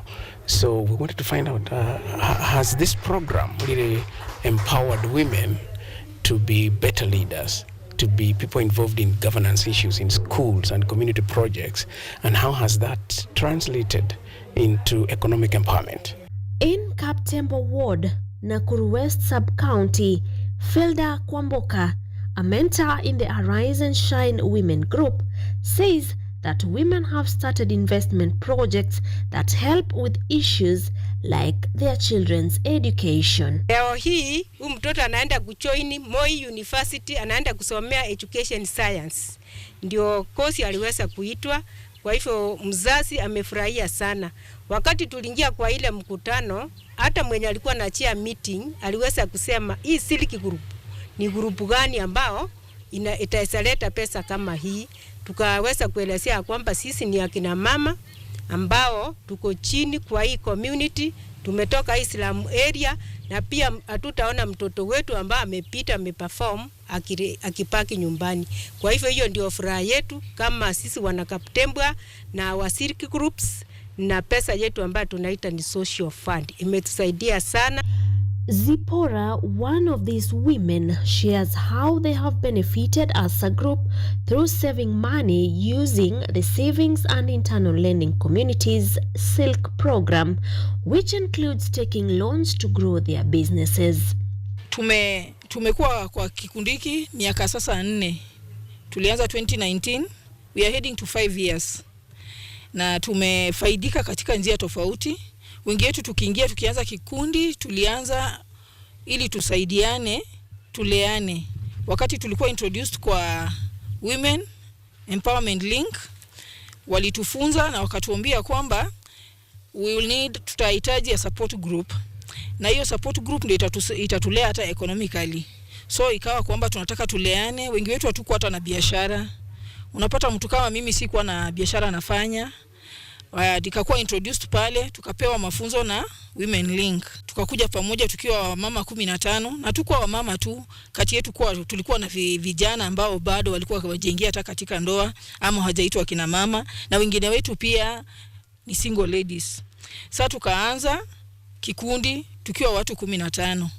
Tumefanya hicho kikundi, tukafanya kikundi hicho kwa miezi 2-3 tukiwa chini ya mafunzo ya Women Empowerment Link, na baadaye wakawa wametufunza kuhusu biashara. Sasa ikawa kwamba kama tumejifunza kuhusu biashara inabidi tuanze biashara, na wakatufunza pia kuhusu kuweka, saving that is. Sasa venye tulijifunza kuhusu kusave, ilibidi kwamba lazima ukuwe na kitu ambacho una save. So kutoka hapo tulianza kujifunza biashara, na wao wakatusupport. Kila mmoja wetu alipata vile atakavyoanza biashara yake. Kama hajaanza, tukapewa pesa za kuanza biashara. Nashukuru kila mmoja sasa kwa group, the 15 of us, kila mtu ako na biashara yake. Additionally, through training from WELL and KU Rehab, the women have learned about their rights and how to avoid gender-based violence, among other important lessons. Neti Cherono, a mother who is a victim of teenage pregnancy and who learned about her rights through WELL and KU Rehab training, is now a successful entrepreneur and owns a groceries shop. She explains how she has managed to improve her life. Tulifundishwa human rights. Mimi kwanza mimi sikuwa najua kama mimi niko na rights zangu mwenyewe zenye zinaweza nisimamia. Sikuwa najua hata ni kama tuseme mwanaume maybe akuja akuguze huku sehemu za nyuma, akuguze hivyo, hizo ni inaitwa sexual harassment. Tukafundishwa mambo kama hiyo, na tukafundishwa tena sasa mtu kama mimi sasa mimi singeongea mbele ya watu, lakini saa hii naweza simama niongee kwa congregation kubwa, naweza lead. Mimi hata sikuwa na quality za leadership, lakini saa hizi kwa chama yenye niko nina lead na ninaweza ongea na watu wanisikize. Sasa unaona tulifundishwa mambo kama hayo mengi. Na tena wanawake tena tulifundishwa juu tulikuwa mix sasa. Tukatai kudhulumiwa na waume zetu. Juu unaona mambo ya GBV tulikuwa tunajua azin mtu ukidhulumiwa uko na haki ya kwenda kumstaki mmeo. Beyond economic empowerment, these women have also received training on how to be better leaders at home and in the community, as explained by Konbela Were, who is the secretary in a Jasho unit group. Kabla WELL kuja kwa life yangu, sikukuwa naamini kama ninaweza kuwa kiongozi.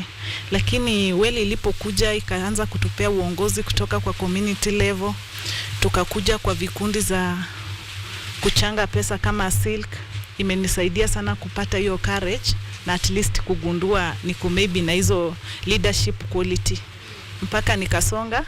Sahii nafanya kazi kwa ofisi ya nominated MCA, na nimepata changamoto hapo mingi za kuona ya kwamba wanawake tukiweza ingia kwa uongozi, at least tunaweza okolea watu. These women also share how their groups have helped them in their families and communities. Nafurahia tena hii kikundi sana kwa sababu kwa mara mingi huwa inapunguza gender base kwa nyumba. Wamama ukiulizana nipe pesa mboga, nipe pesa nini, unapata vita inatoka pale kama mzee ameenda ku hustle. Wakati kama huu watu husema Sakayo bado amekwama kwa miti, pesa hakuna. Mnaanza kupigana kwa nyumba, lakini ukiwa peke yako akuja apate umeandaa kakidheri, umepika kamboga kako, ukaribishe mzee na ugali, mtapigana kweli kwa manyumba zenu? Hatuwezi pigana. Silk imeweza kunifungua macho wakati nilikuwa nimekaa sijielewi. Nilipoingia Silk nikafunguka macho, wakanipea pesa na nikaanzisha biashara. Bwana asifiwe. Kwa hivyo nashukuru Mungu sana, maana through hiyo biashara ninapata chakula kwa nyumba na ninafanya mambo mengine makubwa. Bwana asifiwe. Nashukuru pia kwa hii Silk, maana tuko na umoja na upendo, na mahali kuna umoja kuna nguvu, si ndio? So hata mimi pia nilipoteza mume wangu last time mwezi wa 3 this year, na Silk waliweza kusimama pamoja nami, wakanitia moyo wa socially na materialized or spiritually pia, wakanipa pesa na walikuwa wananiongelesha all the time. In this particular group, men have also been included in these development projects. Hapa Kenya hatuna men empowerment, lakini tuna women empowerment. Kwa hivyo wamama wamekuwa wakibustiwa sana. Sasa nikiwa upande wa baba naona ya kwamba siwezi kufaidika sana. Nikiwa mtu wa chini nikaona ni vema kujiunga na hawa mama, maana kuna kitu kizuri ambao hata serikali NGO huwa inawapush. Kwa hivyo nikaamua nijiunge na hawa. And so, what is the assessment of this research? When we went out to the field, actually we found out that this program by Women Empowerment Link not only helps women to be empowered in terms of having knowledge in leadership, issues of GBV, issues of human rights, but we found out that as a result of this program, more women, actually over 90%, had access to resources and opportunities, were more involved in leadership positions, in schools, in communities, in churches. So they became actually better leaders. They are more confident to express their issues.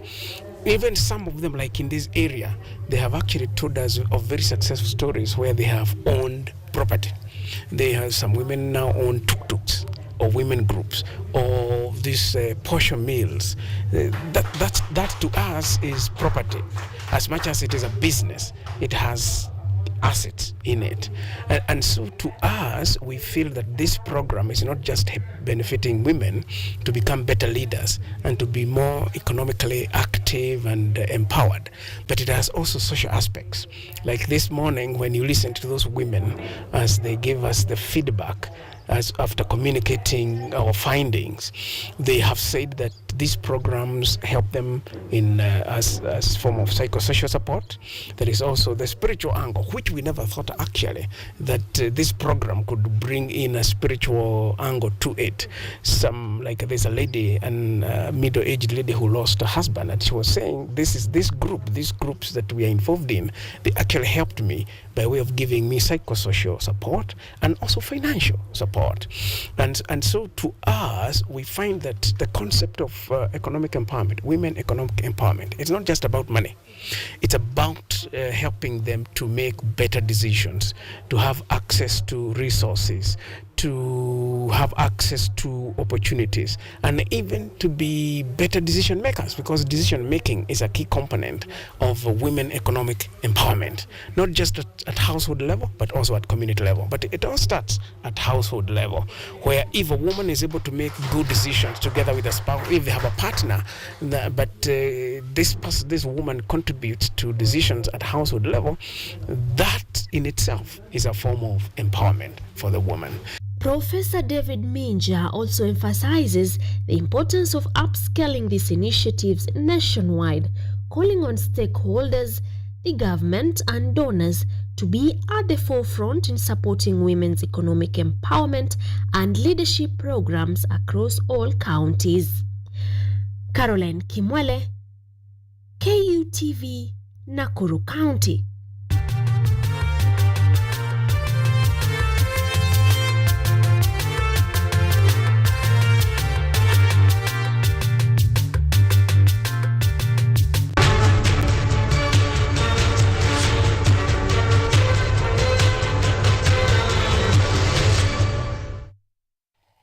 Kabisa. Wonderful news hapo hivyo, lakini sasa nataka tumalize kama hatujaguza mambo ya sporti. Sporti ni yetu au sio? Haya. And the sports this we have prepared for you by Brenda. Sports enthusiasts in Kirinyaga County have raised concern over the deterioration of state of sports facilities in the region. Many local stadia have been neglected, posing serious risks to athletes and hampering talent development among youth stakeholders, and are now calling out the county government to invest more in upgrading these facilities in Kirinyaga County.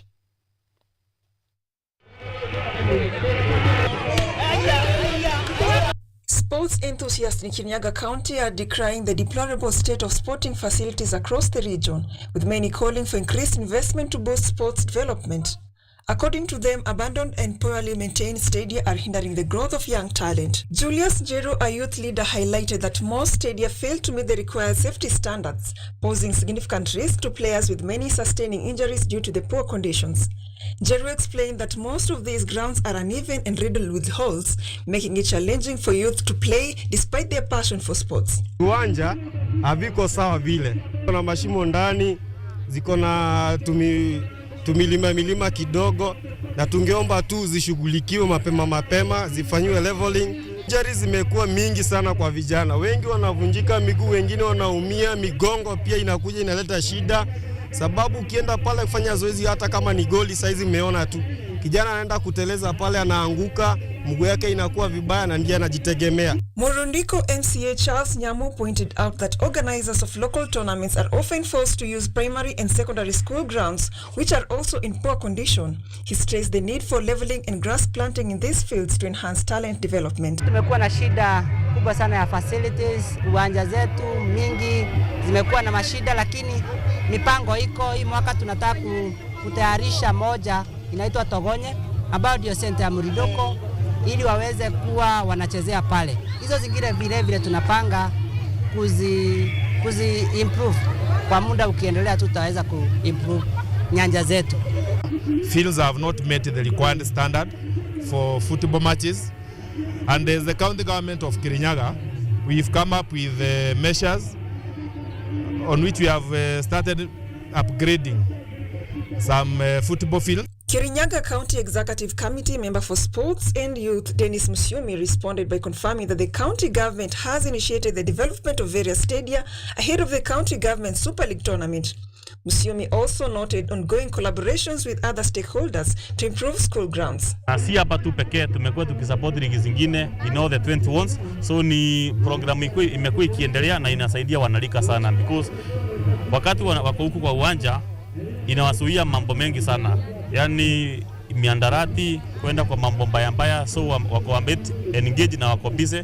Na pia ningetaka kuambia wanalika kwamba hivi karibuni tutakuwa tunaanzia ligi ya governor, so waweze kujipanga.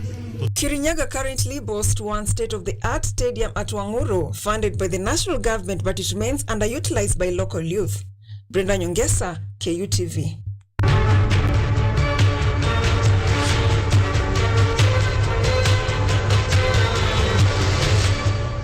Thank you so much. Thank you so much. Our news reporters wanajituma sana to ensure that they are telling you or keeping you up to speed, bringing you up to speed on all matters happening in Kenya within our borders and outside our borders. We will discuss more on those things that are happening in Kenya and beyond in the newspaper review, whereby I will be joined by Michael Oyaro. He's a lawyer, legal analyst and governance specialist. Ujamani shamsikiza juu niko naye hapa hivi kwa set, and I'm telling you we are going to have a show of the year in the newspaper review. The newspapers are breathing fire too. All the mutual owns 3.9 billion buildings in shareholder row. That is the headline on the Business Daily. We'll touch all these headlines just after the break. So tunaingia break kidogo, nikirejea it is newspaper review with Michael Oyaro, who is a youth by the way, a lawyer, a legal analyst and governance specialist. Gazeti siku ya leo zimejaza mambo ya governance and politics. I see the Star, they're talking about sharp divisions marking Ruto's 2-year rule. We'll talk about that. I see the Daily Nation talking about the rift, not in Rift Valley, but in Mount Kenya. What is happening, guys? All that after the break. This is Biashara Tuesday. My name is OJWANG. MARIAM standing in for Richard O'Kane.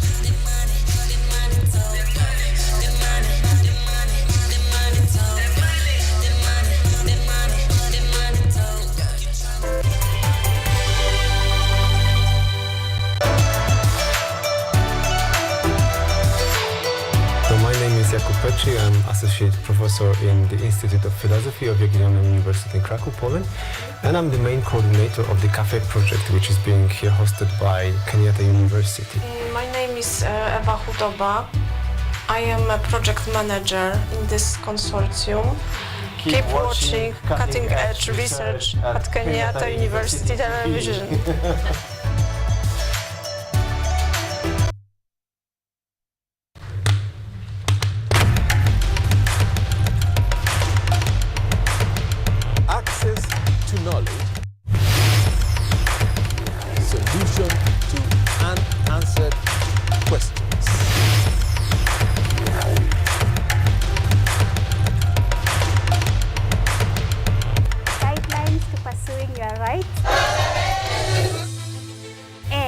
Repossessing your property, intellectual or material. This and more, only on Law Matters.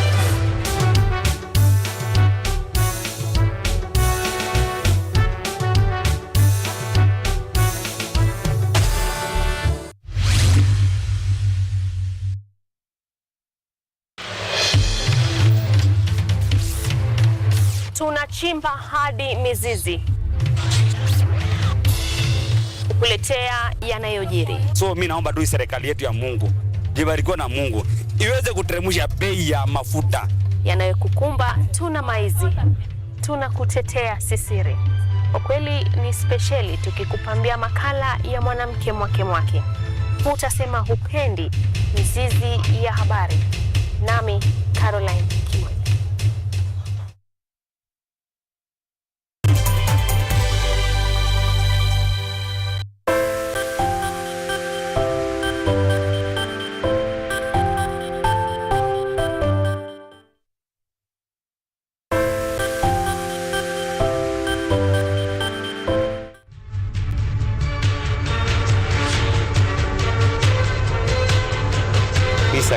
Kabisa.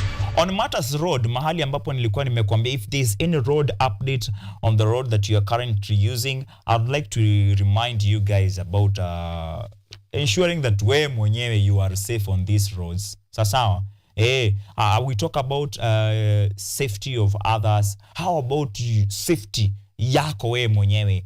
Because nasoma gazeti leo naona 2 dead, 6 athletes injured in accident at Ngata Black Spot. Hii iko Nakuru, guys. Hawa walikuwa wametoka training, ni watu tulikuwa tunategemea that moving forward they will bring more gold into this country, silvers, kila kitu ndio tushinde. Now we've lost all those talents. As 2 dead, 6 athletes. We've lost 2, 6 athletes injured in accident and gutter black spot. This was on Sunday. Hiyo weekend imekuwa tu imejaa, imekuwa a dark weekend.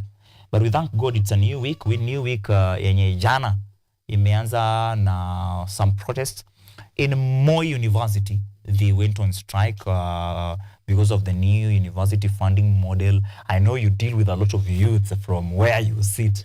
We'll talk about all that. Guys, welcome for the newspaper review right here on Biashara Tuesday, standing in for Richard Okenye. Na magazeti leo yamewaka. Officer gone rogue. Hiyo ni The Standard wanasema hivyo. Daily Nation naona picha ya mtu ambaye hata kuwa kwa presidential ballot ya 2027. I'm talking about none other than the presidential aspirant who was number 3 in 2017. Was it number 3 or 4? 2017. Presidential 2013 and 2017. I'm talking about Mwalimu Mohamed Dida. Ako US na natoka huko 2029. Yeah. We'll talk about all that. We'll talk about matters health. We'll talk about what the Daily Nation are talking about in the back page. It is the university students defy their leaders, stage demos of a new funding model. Oh, so jana tulikuwa tunaongea na wenzangu tukisema hakuna strike because the student leaders ndo wamesema hakuna strike. Kumbe jioni tunaona kwa news other students did that. They still went without their bot university leaders. Okay, haya magazeti yote sichambui peke yangu. Nilikwambia I need mtu ambaye ananisaidia mambo ya sheria. Today we talking I'm seeing a lot of law being broken, law not being upheld, law catching up with our prominent figures like presidential aspirants in the US. It's a law. And who else would give a better view on this and opinions that are shaping this country and kila kitu. Guys, I have Michael Oyaro, who is a lawyer, a legal analyst, governance specialist, and a founder wa ile ni ya governance. Governance and emerging jurisprudence think tank. Kabisa. Now let's do this. Wacha tuwasalimie kwanza ama uwasalimie.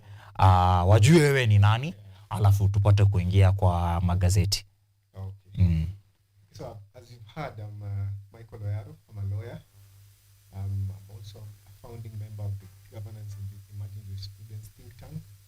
In our think tank, we deal with issues to deal with, we look at government actions, policies, and try to find the illegalities or anything that might be wrong, how it affects the community, what specific kind of community, and how we can help them achieve justice and right any wrong that has been done against them. We also give advice or do research on various areas of law for different organizations, apart from conducting training and civic education sensitization of members of the community, especially people in the marginalized communities or how we can say slum settlements or low-income areas who probably have no one to tell them about the law, have no one, who are mostly ignorant about the law, and we find that in sensitizing them about issues of the law and issues of the constitution, we're in a better position where they can exercise their rights, go forward and add and agitate for rights that or issues that maybe they would have assumed had no recourse in the law. So basically that's what we do at Governance and Emerging Jurisprudence think tank. Sometimes we also partner with other organizations, but mostly for the time being we have been an in-house kind of organization where we do our stuff on our own. Manze, I love it. If there is a community that is blessed, is a community where you come from, umeshika, kwa sababu I think the greatest thing that will ever happen to Kenya as a country is everyone accessing civic education at their level, in their own language, and kutoka hapo hivyo itakuwa shwari tena zaidi. So we are talking about 5 days of anguish in Daily Nation. The tragedy of 140 parents have confirmed they have their children at home. Skiza, only 140 parents have confirmed they have their children at home. This is on Daily Nation headlines, and this is and page 4 and 5 is where you'll get this story of 5 days of anguish as parents who have been waiting for 5 days to know the fate of their children are in agony as the painstaking DNA analysis on casualties of the Hillside and Darasha fire begin. Yesterday, they turned up at Narumoro Hospital mortuary as they sought to know whether their children are among the dead or not through tests likely to take some time. That our children were burnt beyond recognition. We need DNA to be able to tell huyu ni mtoto wa nani na huyu ni mtoto wa nani. I was saying we have everything in this country, from medical areas, from legal areas, from IT departments, to be able to help us fast track this process, because I can feel the pain of these parents. Umeng'ang'ana kulipa fee, msikia na watoto walikuwa boarding, umeng'ang'ana alafu kumetokea mkasa umeleta msiba, but you still don't know the fate of your child. Jana, I was asking parents around that area in Darasha community, if you have a child you housed from that school because you wanted to help, please make a report. Report to the police, report to school. Ambia shule uko na mtoto fulani. Na kama ni mgonjwa, report to a hospital. Ama kama ulipeleka mtoto fulani kwa hospitali fulani, please make a report that mtoto ulipeleka hosi, haumjui but alikuwa ametoka hiyo shule. Ndo tupunguze.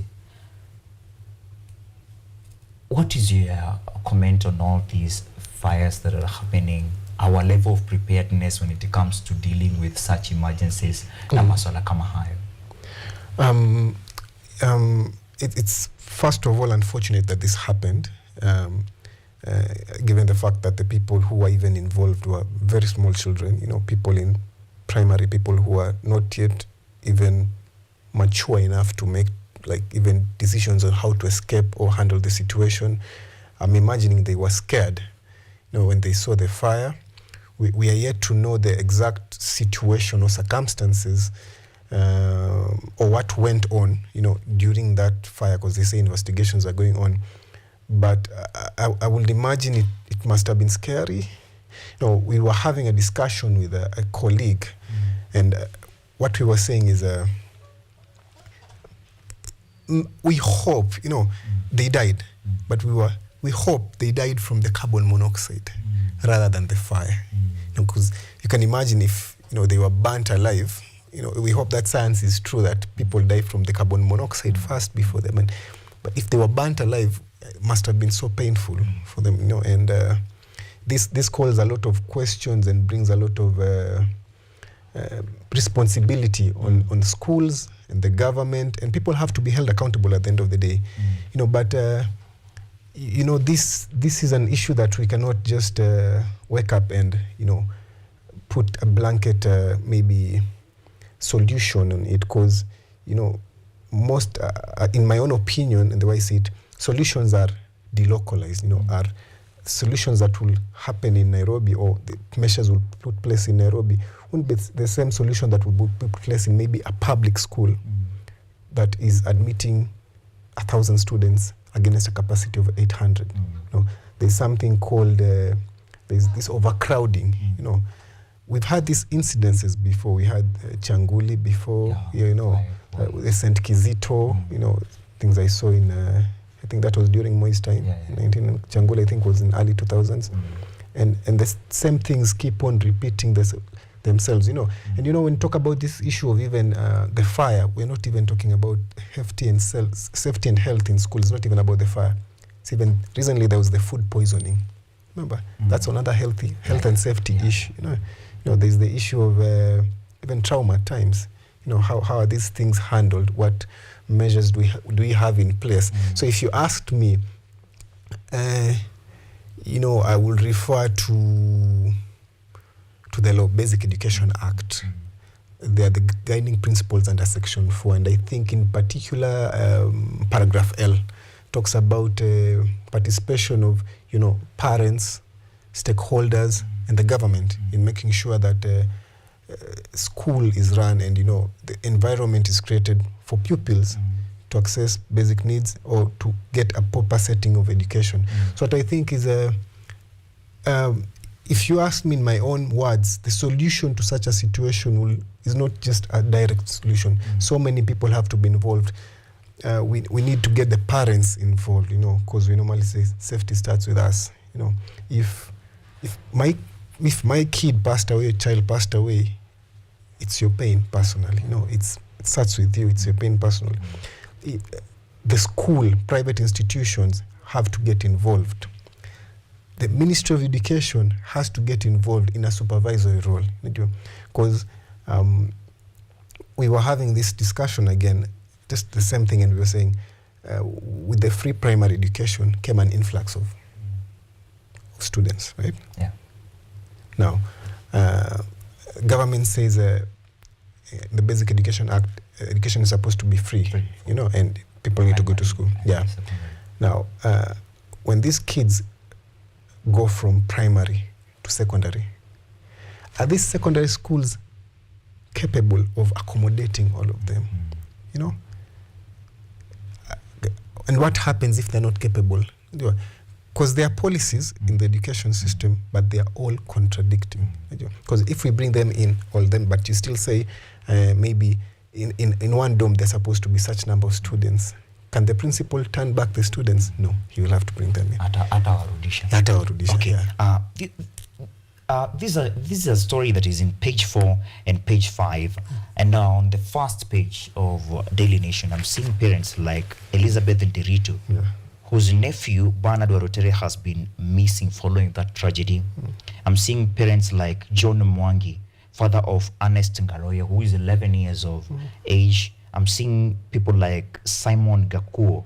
Simon Gakuo's son, 12-year-old, is also missing. I'm seeing devastated young mothers like Josephine Wanjiro, whose son, Kent Mungai, 13 years of age, hasn't been seen since the tragedy. Yeah. These are parents who wanted to give their children their basic right to education.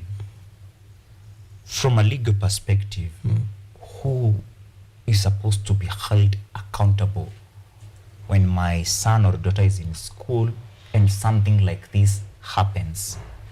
I'm asking about this accountability question because you will see in a normal class, a teacher is handling, let's say 50 students. It's a class that is maybe 7 meters by 5 meters, or ikienda sana napata ni 15 meters length and 7 meters width. Hiyo space ni ndogo sana, where mlango ni mmoja. Uko hapo hivyo na hao wanafunzi wote. And something happens. Matters of accountability. Who is to be held responsible in such cases? Kama saizi unasikia a lot of things ni kama hazijulikani. Au wazazi wako in agony, wako in anguish, juu hawajui. I don't know if my son or daughter is dead. I don't know mahali yako. Who is responsible? Yet mimi nilishatoa mtoto kwangu.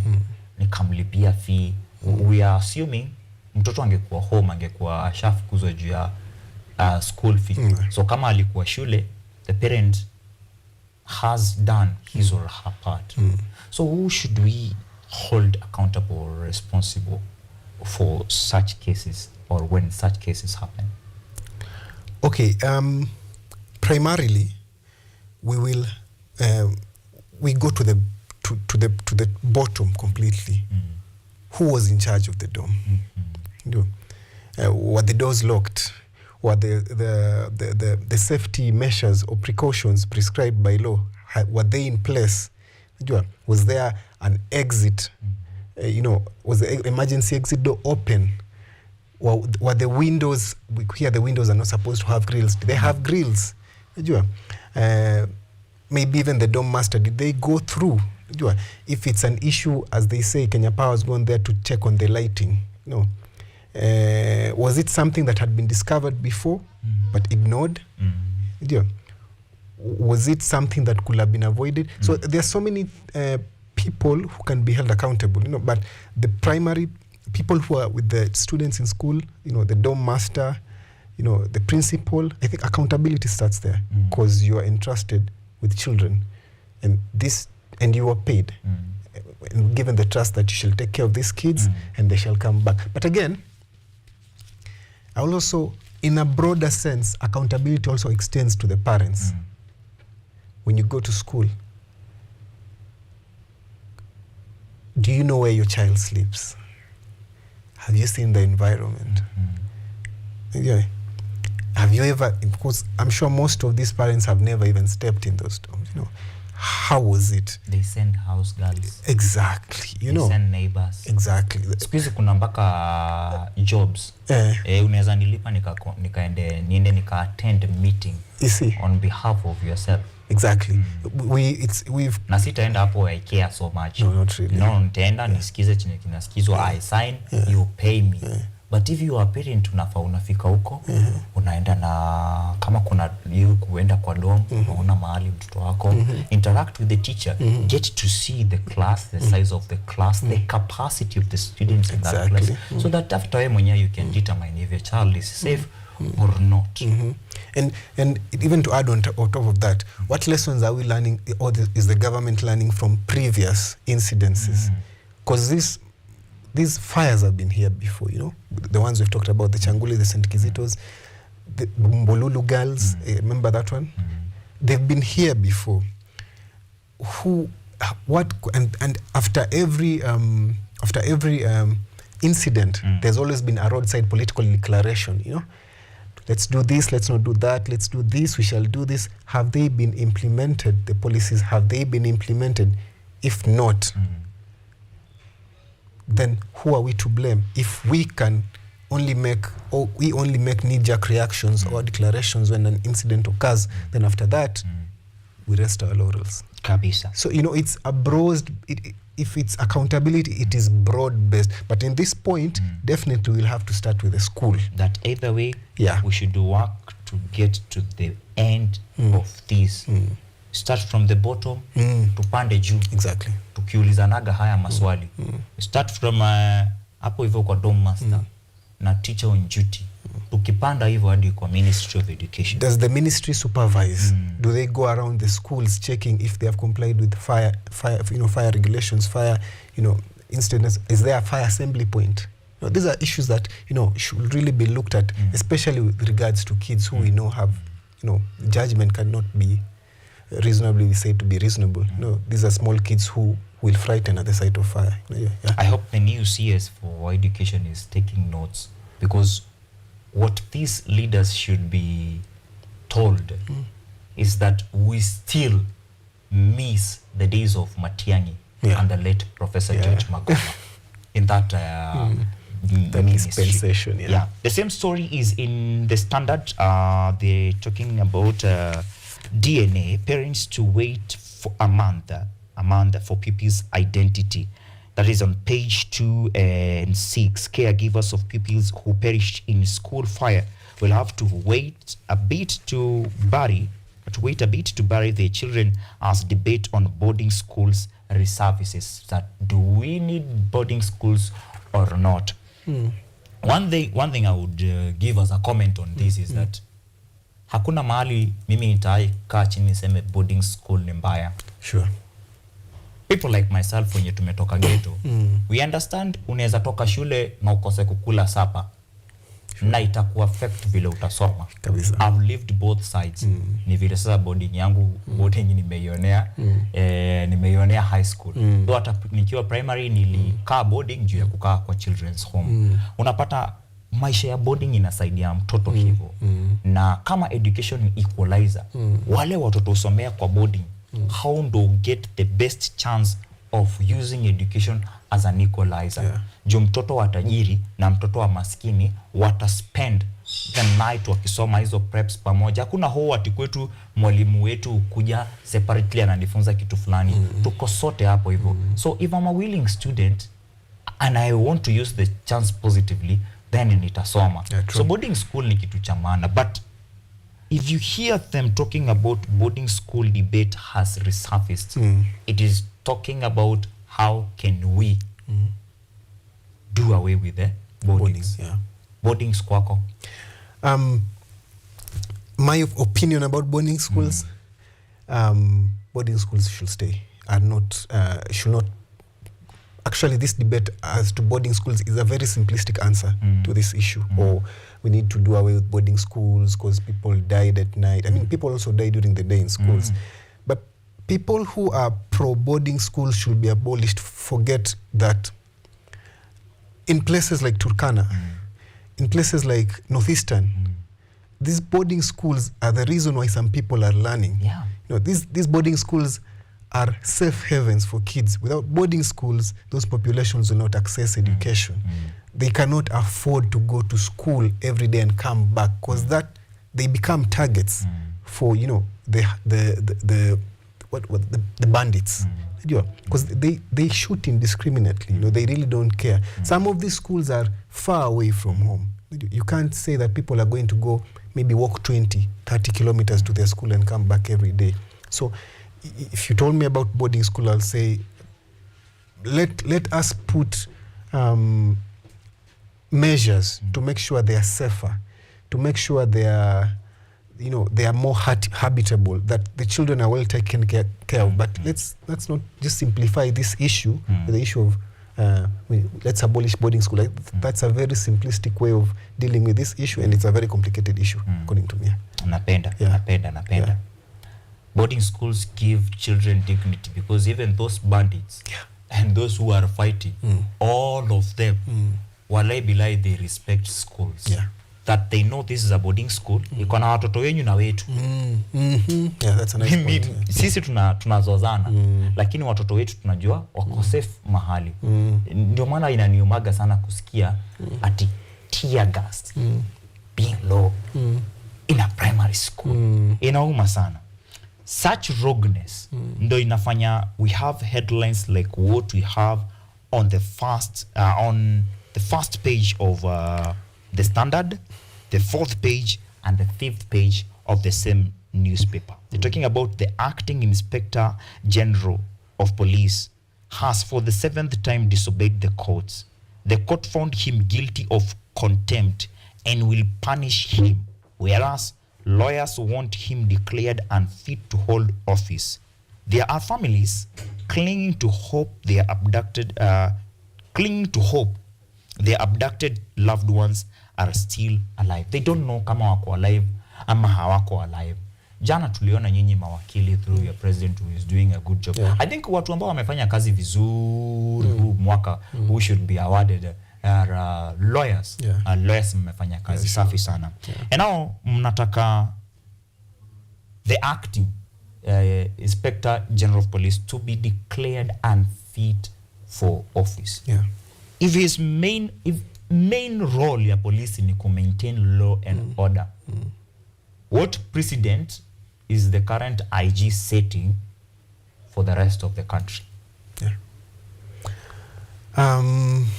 It's so unfortunate that he's still acting, but he's breaking the law with impunity in a way that sets a bad precedent. I as a person in this legal field, it breaks your heart that someone as high as the IG can be summoned to court, and for 7 times you fail to appear, but you can go to the Haiti concert. You can make an appearance there. You can deliberately decide not to go to court because you feel you're above the law, because you feel nothing can happen to you. And this again brings us to the question of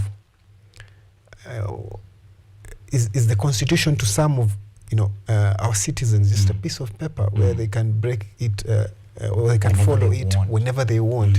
Because I remember even the other citizen presenter ended her, it was to Yvonne, ended her tech on Thursday, I think, or this week, with who are you? Who do you think you are? Who does he think he is? Yeah, it is so frustrating.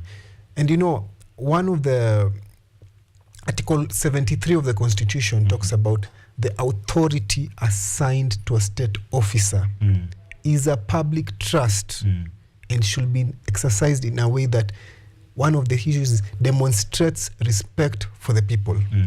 Now, I'm looking at the Acting Inspector General. There are families here. There are 3 people being looked for. They are looking up to the Inspector General to come to court and talk. You know, that's what they're waiting. I'm imagining they're saying, like, if IG can come to court and talk, then at least we'll have some closure, either they're there or not. But this is outright disrespect. And this is telling them, I am not coming and there's nothing you'll do. You know, and even if, in as much as he has been sentenced or convicted, sentencing is coming up on Friday. We all know, even if it's sentencing. There's conviction where you're found guilty or not. Then if you're found guilty, you're now sentenced. Sentencing is now the punishment you're given. Now it's coming up on Friday. We all know, even if he's sentenced to a jail term, he won't serve it. You know, that's the crude reality. No, wait. We're talking about contempt of court orders.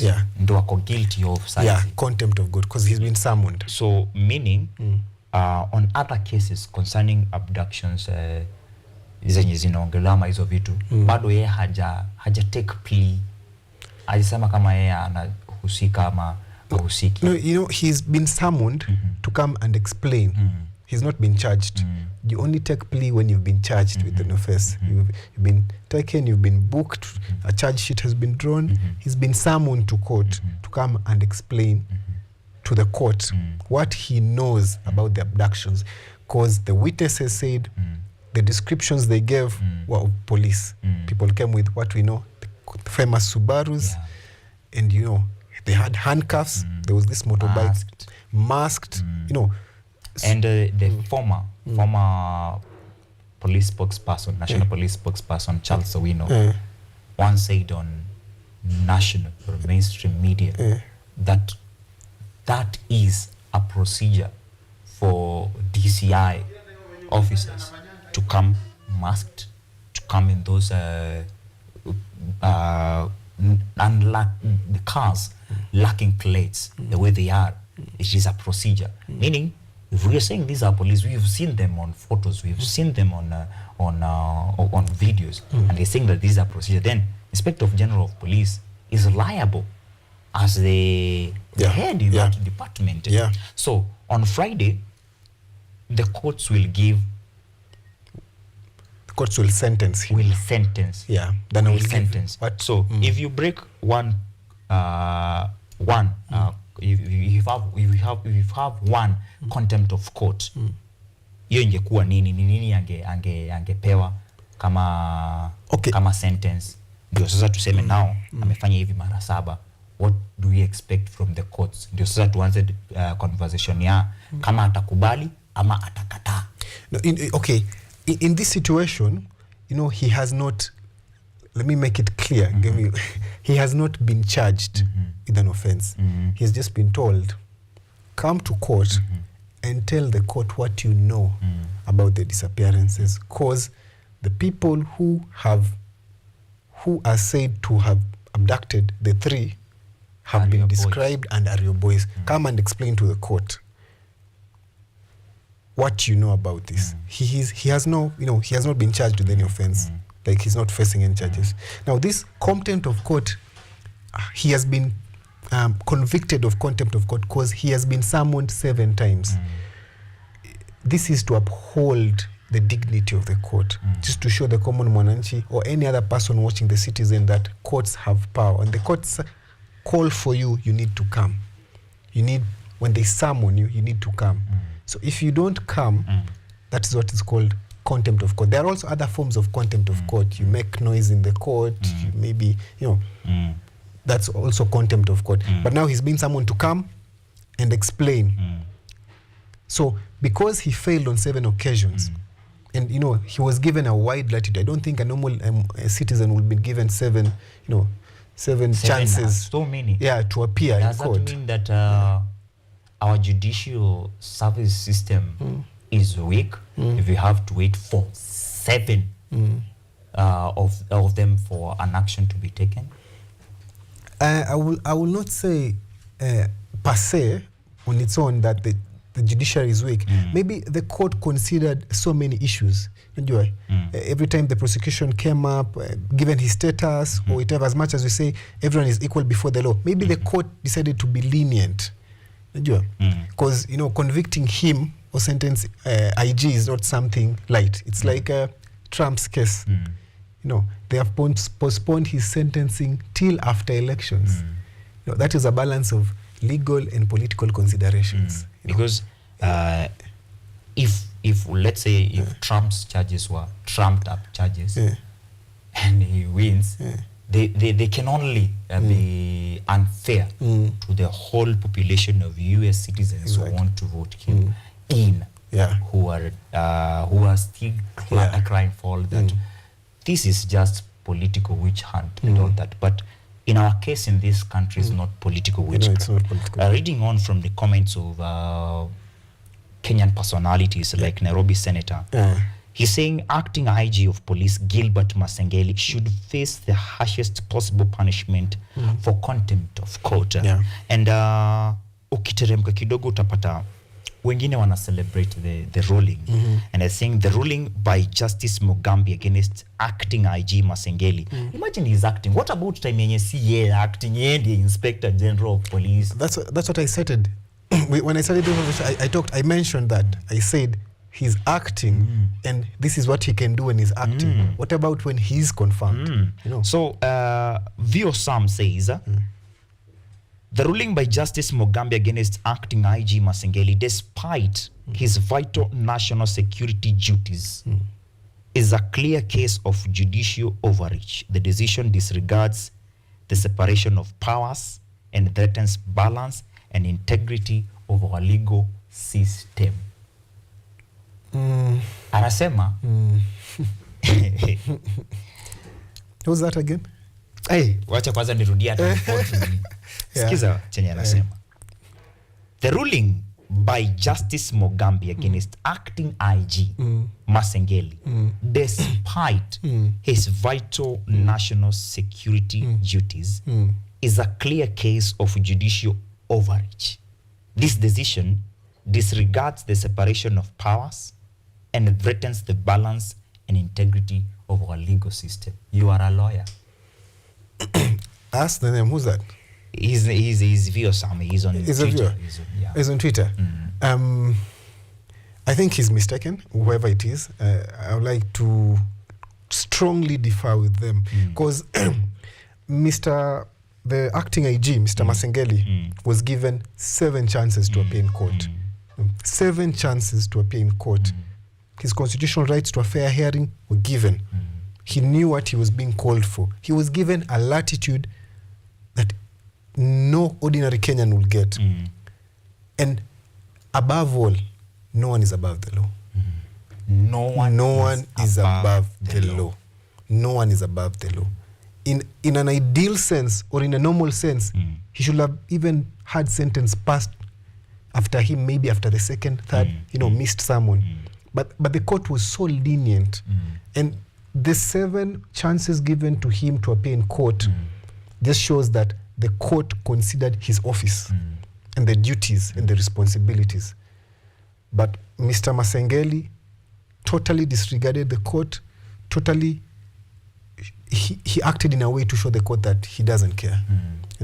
I can go somewhere, do something else, because he had advance notice of these summons, but still he decided he could have resigned. He reassigned his duties to his subordinates, to his juniors, to the deputy AG who is sent to court, and just come and answer the summons. It wouldn't take long, make an explanation and go. But why is he refusing to come to court? Why is he refusing? It also means like he's not in power because he can't come and defend that power. It might also mean that there's something he does not want to say.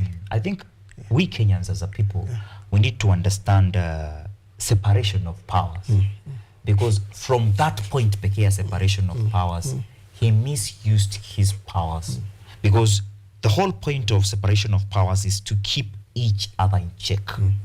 and minimize concentration of powers into one body or an individual. Like hata kama wewe ni Inspector General of Police, you have your powers, yes, but we have separation of powers whereby there are other state organs to keep you in check. There are state organs to keep even the president in check. Na mambo kama hayo. These are sad scenes zenye siwezi taka tutokea hapo hivyo kama hatujapitia. Another person who is notable mwenye ameongea kuhusu that contempt of court 7 times. Inauma juni 7 times. Is the immediate candidate for DP position in Azimio, Martha Karua, senior counsel. She has been at the bar for the longest time. She understands separation of powers. She understands law vile inafaa.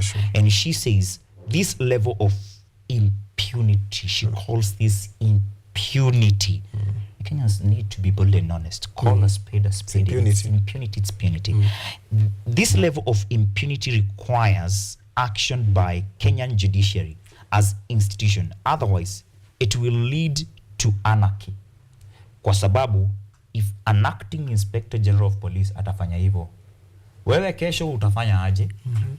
Jue bado ndo umesema, no one is above the law. Sindio?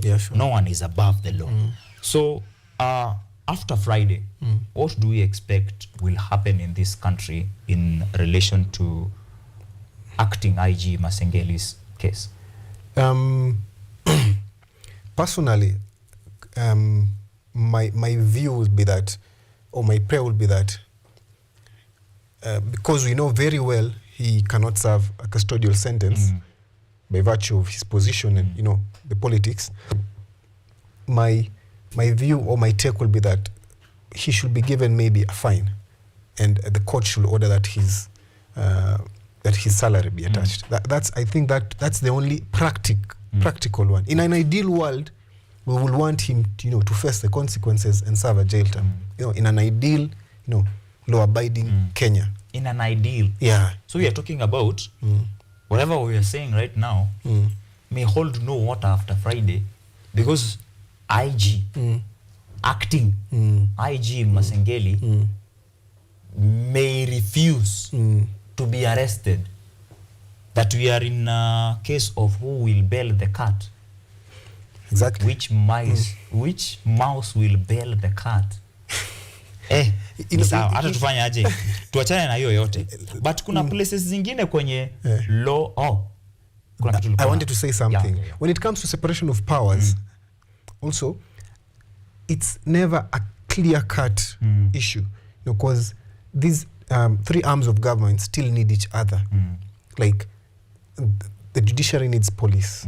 They need police to protect them. So it's not a clear-cut line. Parliament also has to confer with the executive before they pass budget. They have, okay, what do you need so that we make it law? So it's not clear-cut. But there are issues like this where you've been summoned, we've been told to come to court 7 times. That is clear-cut. There is nothing that prevents him from coming, no matter the type of... The only person who has immunity from civil and criminal proceedings while in office is the president. The president. Everyone else. And even the president can be held accountable for actions after he has exited his office. He can be sued after he's exited office. But he's the only person who is protected by the Constitution from criminal proceedings or civil suits. But he's not above the law. He is not above the law. So if then acting IG of police kitu kidogo sana. Exactly. Kitu kidogo sana kwetu. Kuna places zingine laws are being upheld. Nataka tukitoka hapo hivyo turudi Kenya tena bado kuangalia laws and whether they will be upheld, and if they are not upheld, what can we do as the country? Mohammed Dida on the Daily Nation. Mohammed Dida serving 7 years in US jail. Ningetaka Dominic Kaigori asikize hapa hivi because he's in Washington DC na siwezi taka ajipate mahali mheshimiwa mwalimu ako. So Mohammed Abduba Dida, the former teacher who twice ran for president and finished ahead of some established politicians, is serving a 7-year sentence in a US prison watu walikuwa wanauliza hakuwapi mwalimu Dida. We are in a state mahali watu wanaulizana if not Ruto for presidency 2027, if not Raila for presidency in 2027, then who? In 2013, mwalimu Abduba Dida ndo alikuwa anaanza presidential campaign. Alikuwa na numbers. In 2017, Abduba Dida still had numbers. Apart from hii ya sahi, bado hatujasikia Abduba Dida kwa a lot of negatives. Meaning 2027 angerudi na afanya campaign fiti, angekimbia. But now hataweza kwa sababu Dida is held at the Big Muddy Correctional Center in Illinois, where he has been since November 18, 2022, after being found guilty of stalking and intimidating an identified individual in the Midwestern US state. Ongelelea hii, alafu nikuambie kuhusu other stalkers in the country, including a guy named Lazarus. Lazarus. I think what he was what he was found guilty of was stalking and I think threatening and some person they have not identified in the US. He violated an order to restrain from doing that. That's when he was given now the 7 years to serve. I think that teaches us something. Some things that are acceptable in Kenya are not acceptable outside there. Regardless of who you are. They're not acceptable. It doesn't matter if you are a presidential candidate or they not. Don't care. You are not above the law. Let me give another example, just to know how the US takes things seriously.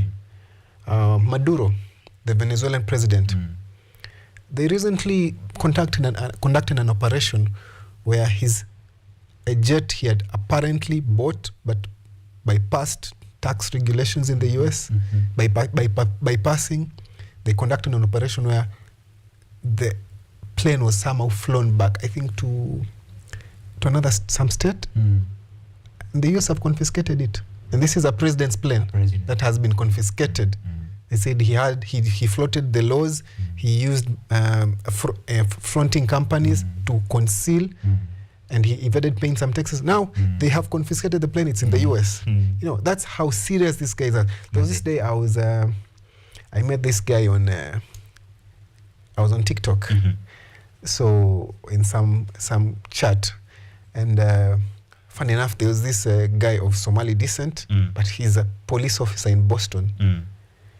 And I joked to him and I asked him, "You guy, don't you take bribes? Like, as a Kenyan, wouldn't you take? Hawezi chukua hiyo kitu?" And he was so honest with me. He told me, "Mike, we can't take bribes. We can't take bribes here. It's not worth the risk." That's and I told him, like, as a Kenyan, like, you know, you being a Kenyan, aren't you tempted? He told me, "No, don't take, and we have cameras and everything." Okay, but that aside, that just shows you how these people don't joke with the law. The law is very important. The law is very clear, it's very important. There are even instances where senators in the US have killed themselves faced with corruption charges. You know, so the guy, let me not call him the guy. Mwalimu Dida, reading from comments online, people are saying Mwalimu Dida was teaching street children in 2020 to be human. His next project was to start a tailoring shop in Q Market, where local women will make shirts and trousers for donation to prisoners. So he was doing good there. But another Kenyan says, Mwalimu Abduba Dida is rotting in US prison. At least the justice system pretends to work there. Asema pia huko wao uteta justice system high work even after all these milestones zenye tunasoma. First, Mwalimu Dida was in CDF in 2014 and he did extensive mass looting of funds there. 2017, he had turned his Langata home into a studio. Though these are allegations that people are now unmasking. wewe umeishi kujificha kwa good, but the devil in you, the ghost in you will haunt you when your day itafika. Aya, wengine wanasema just like the way Mwalimu Dida, this is Edgar Wabwire is a journalist, anasema just like the way Mwalimu Abduba Dida is serving a 7-year sentence in American jail, as a country we also need to sue every politician that brokered the Adani JKIA takeover. Every police that killed the protesting youth should be behind bars. Every politician that goes around lying, propagating corruption, stealing from public coffers needs to be locked up, because just as you have said, Wakili Michael Yaro, no one is above the law. Yeah, sure. Mwingine anasema those are too many people in jail. The government might have a problem containing them. How about hanging corrupt people, locking up brokers?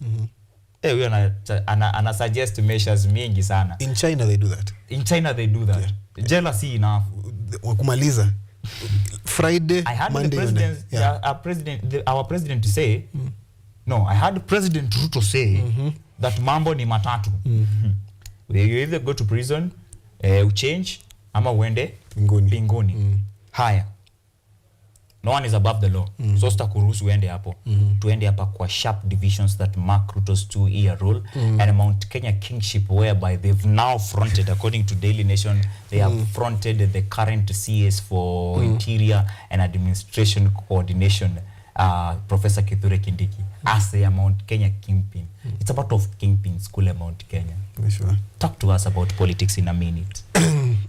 Basically what we'll say, the calculation that is happening there is, yeah, they might be legitimate, because from a personal point of view, I think the Meru people have grown of age. Mount Kenya East, Meru, the Tharaka Nithi and the Embu have grown in numbers. They have always got the short end of the stick. But again, this is a way of watering the DP's bargaining power. He might have the influence with the Mount Kenya, but you've watered down his bargaining power in terms of numbers. No, it's also a way of the Mount Kenya East people trying to align themselves with the government and trying to tell the DP indirectly that we're not with you, we do not support you. I think the current DP alijikoroga by kukosa vitu kadhaa. A political party ya kwenda nayo kwa hiyo meza. Secondly, after kuwa DP, he majorly used a lot of time in the supremacy battles of Mount Kenya kingship rather than concentrating on being number 2. How can he save himself as to Malaysia? I think it's a very difficult task for the DP, because one thing I normally say, what ailed him from the beginning is he had not gained the respect of the other political leaders. He just came for half a term and he was DP. There are some things where you only gain respect over time, especially in politics. You have to earn the respect of the people. If you come today and you get that big seat, of course there are people who felt they deserved it more. Of course there are people who are jealous, some envy is there also, We've been here since 2008, for 3-4 terms. So I think he did not gain the respect. It's going to be a difficult task for him. And the problem, the only people who will save him is his community. If his community decides to back him, they will. If they don't, they won't. I've loved the session. It has been a very good newspaper review, not only for us, but for everyone else who has gotten a chance to watch this show, Biashara Tuesday. Do you love sports?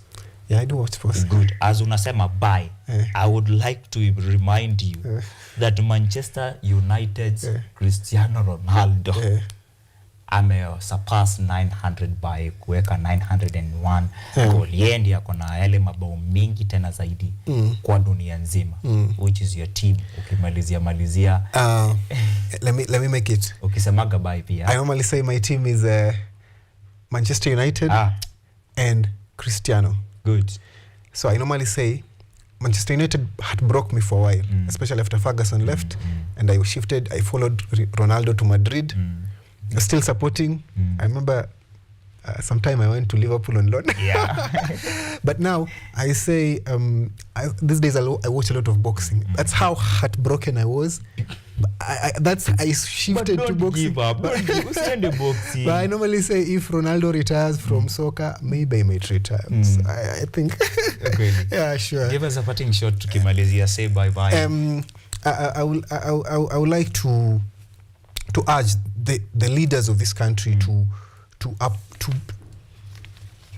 be aware or to take cognizance of the precedents they're setting by ignoring court orders. Court orders are to be obeyed.